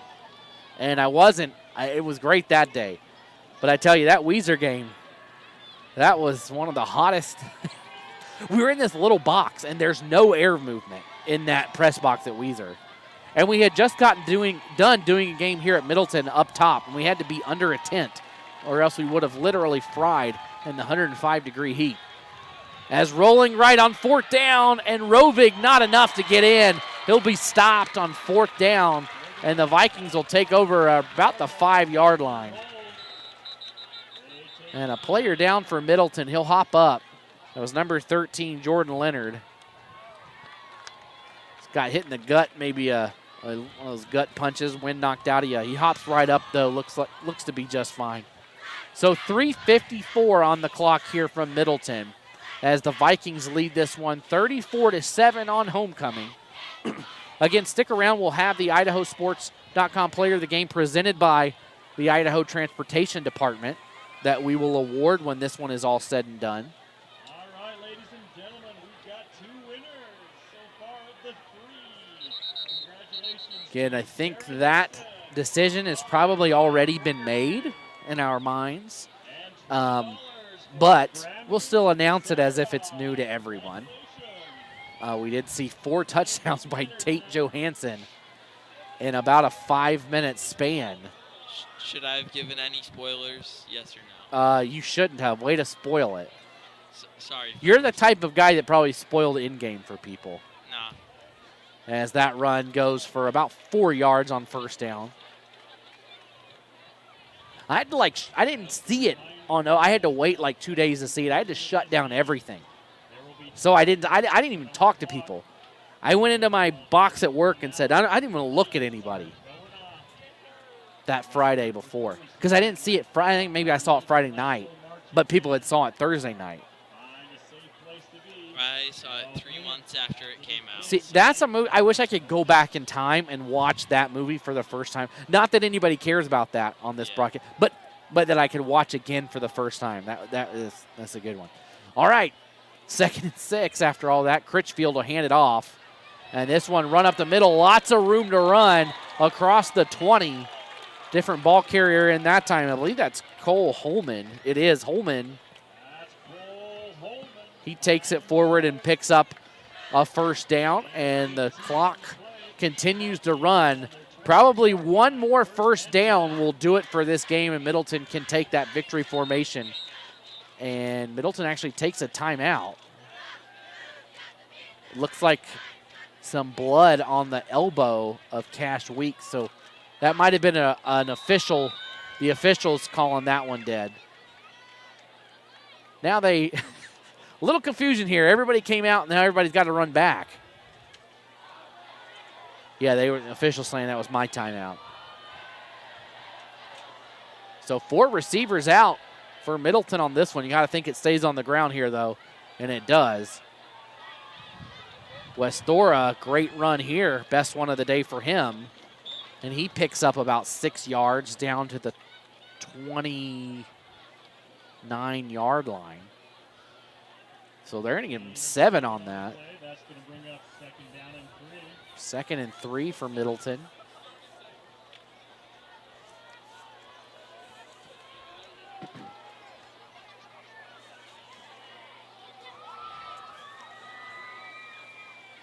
Critchfield goes left side to Leonard, and Leonard gets out of bounds.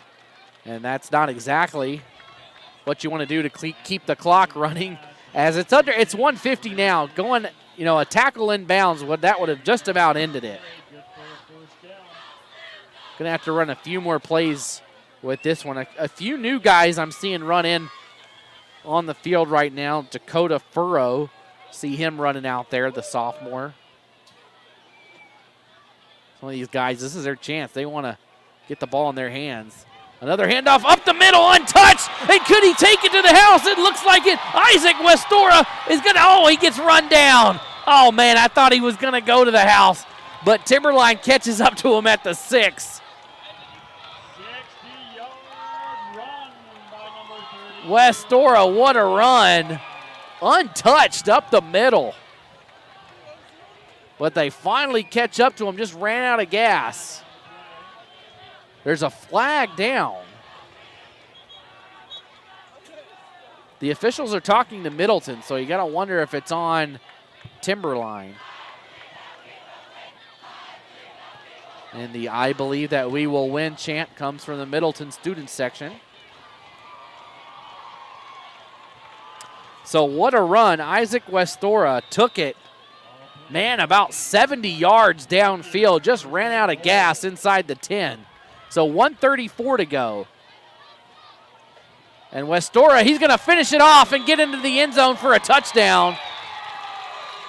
So Westora does it all himself on that drive, minus that one catch by Leonard. But a big touchdown, or a big 70-yard run, opens the doors, and Middleton adds the exclamation point onto this one. 40-7 as Westora scores a touchdown with 1:28 to go.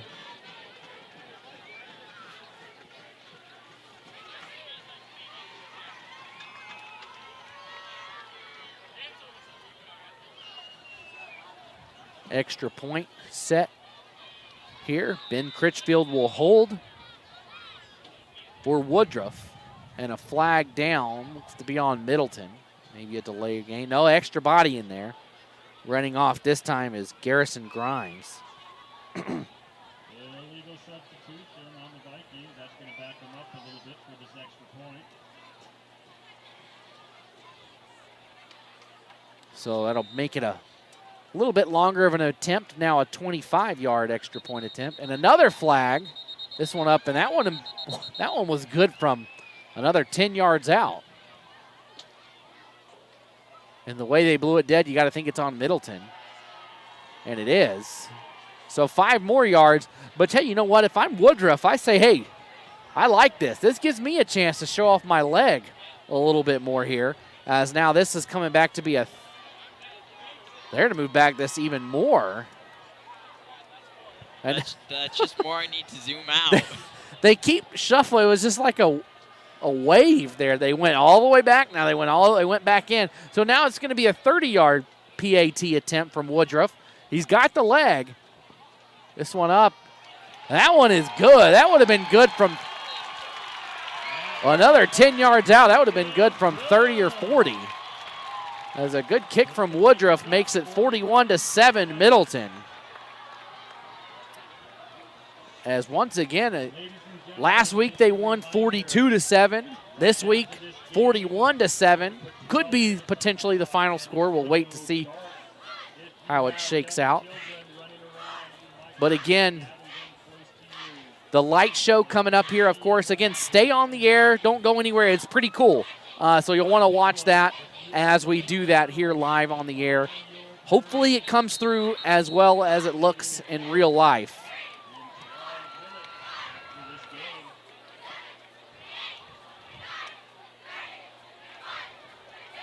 As the dance team, they're kicking a lot down there right now. They've been like, oh, I pulled something. I got to take a break here.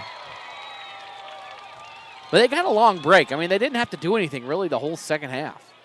Middleton, that's the first score of the whole second half came at that point. Again, last week, the Vikings did not score in the second half. They scored 42 points in the first half and then didn't score the rest of the way. So this time, a little squib kick picked up at the 30. Lots of room to run on the left side, and all that's left is Woodruff. And Woodruff gets pushed, and Timberline going to take this one all the way to the house. 70-yard return. by Bobby Lee. So Bobby Lee takes that one 70 yards. Bobbled the ball for a while around the 30, finally picks it up and goes all the way. Timberline 2 times have gotten a good kickoff return. Last time, though, you saw Woodruff get in the way and knock down the return man, but that time Woodruff got blocked just enough. And Timberline breaks through, and they put some more points on the board. Extra point up, and that one looks good and is. So 41-14. That one at the 113 mark. So this one just won't end. Both teams putting up some points. Middleton, I thought, probably could have ended that game if Leonard had not gone down in bounds. I thought maybe, you look back at the run by Westora, if it doesn't go for 70 yards, he picks up 3 or 4. This game's probably in the books, and we're even watching that light show right now. But a lot has happened here. That a 70-yard return. Again, that was number 14, Bobby Lee.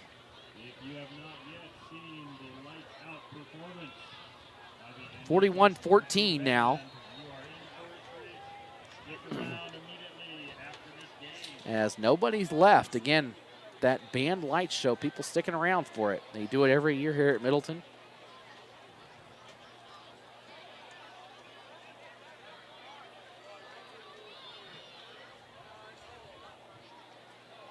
As I believe we'll probably see another onside kick. They've got 10. Middleton has 10 guys between the 50 and 40 right here. Trying not to get fooled like they did last time, but if they get this ball, probably just a knee down, it'll be all she wrote. And the squib kick is recovered. That's becoming the new style of onside kick, where the kicker just dribbles it down and hopes to fall on it first. And that time not able to do so. Middleton recovers, and that should do it here on homecoming for Middleton. The Vikings lead at 41-14 with 1 minute and 13 seconds to go. Probably just a knee, 2 knees should do it. Victory formation, I would assume. I don't want to assume anything because I'm usually wrong. So we'll see how this one goes. And Critchfield back in the shotgun, so I'm wrong.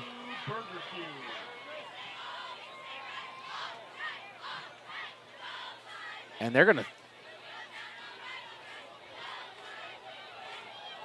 And this time, Heck ran it. And Middleton tried to do a trick play. They tried to run Woodruff on, and he was open. They had 10 players out on the field, and Woodruff, the kicker, ran out at the last second, and there was nobody over there. The whole defense was on the other side of the field, and Critchfield didn't see it. I don't know if they were intending to throw it to Heck, and then Heck was going to throw it back, but they didn't see it. And I don't think he was set in time because there's a penalty. Yeah, they moved it back. I don't know if it was a hold or what it was, but it almost were. I mean, he was open. They just didn't see it. Woodruff stays out there, though. We'll see if they. Okay, here we go. I think we're just going to see this one. Yeah, Critchfield will take a knee. So Critchfield takes a knee. 40 seconds to go. One more knee should do it.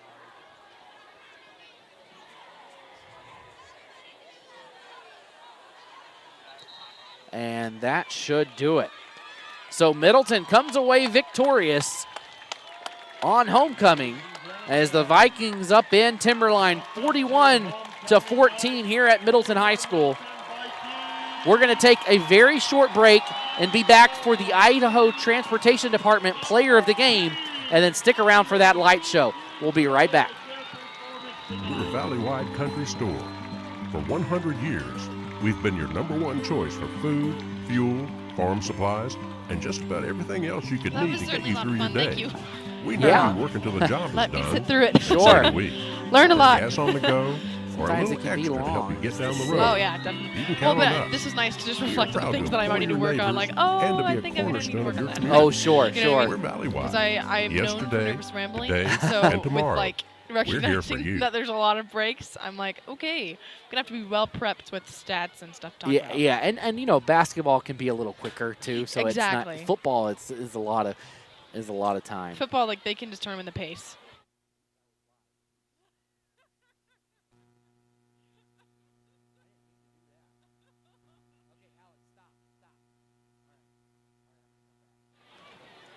All right, our ITD player of the game tonight.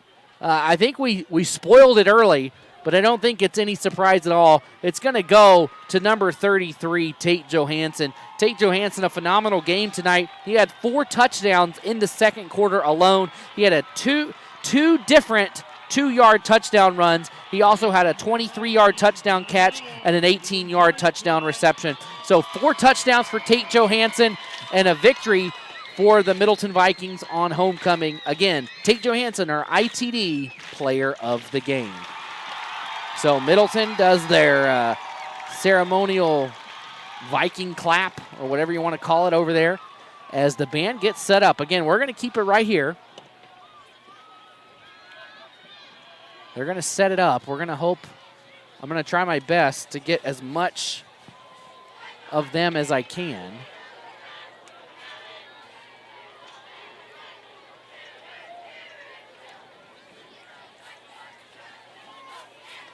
As it's going to go dark. So we'll give it about another minute here before they get started.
All right, welcome back. We're still waiting for the night show to start here at Middleton.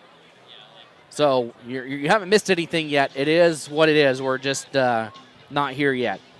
So they've got about 5 minutes left. We're going to take another quick break. And again, we're going to be back with that light show. So don't go anywhere.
What is community?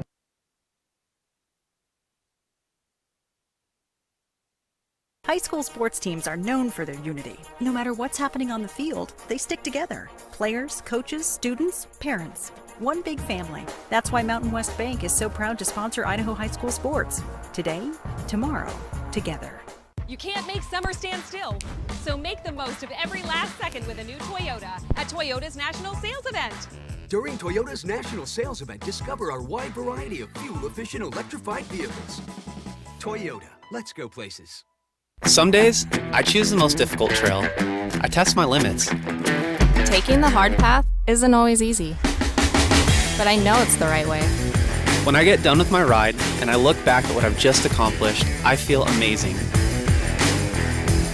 It takes courage and determination to do hard things. But you can do them. Quitting tobacco and vaping is possible. You decide when. We'll show you how. Learn more at projectfilter.org or call 1-800-QUIT-NOW.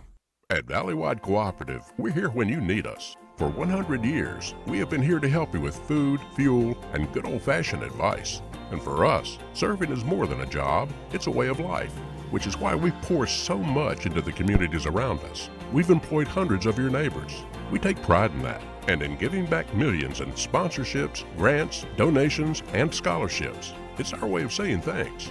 We're Valleywide, and yesterday, today, and tomorrow, we're here for you. It can be a lot, trying to figure out how to make it. How to dream big and to wonder, what if? Because no matter where you are in life, if you don't know what's possible in Idaho, it's hard to keep asking, what if? Which is exactly why Next Steps Idaho was created, with everything from smart tools that help you figure out careers you might be suited for, to training and education options for you. So keep asking.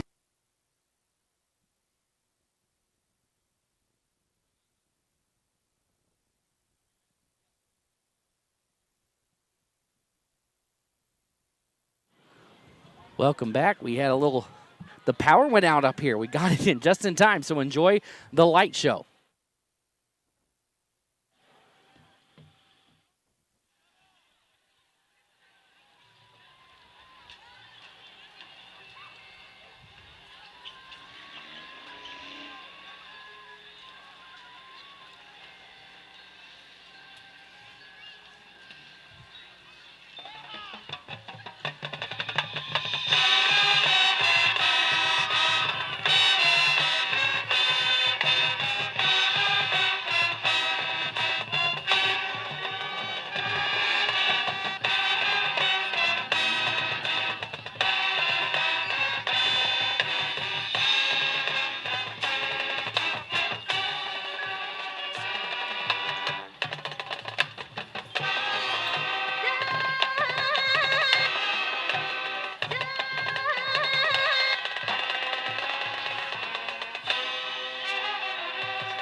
So that'll do it here from Middleton. Thanks for joining us for Treasure Valley Game Night. This has been a presentation of Treasure Valley Game Night presented by Mountain West Bank here on IdahoSports.com. Special thanks to Athletic Director Andy Ankney and everyone else here at Middleton for their hospitality and helping us get this set up and brought to you. Again, congratulations to our ITD Player of the Game, Tate Johansson, for his 4-touchdown performance. Again, thanks for joining us as Middleton defeats Timberline 41-14 here on homecoming. I'm Logan Green alongside Alex Johnson, and we'll see you next week.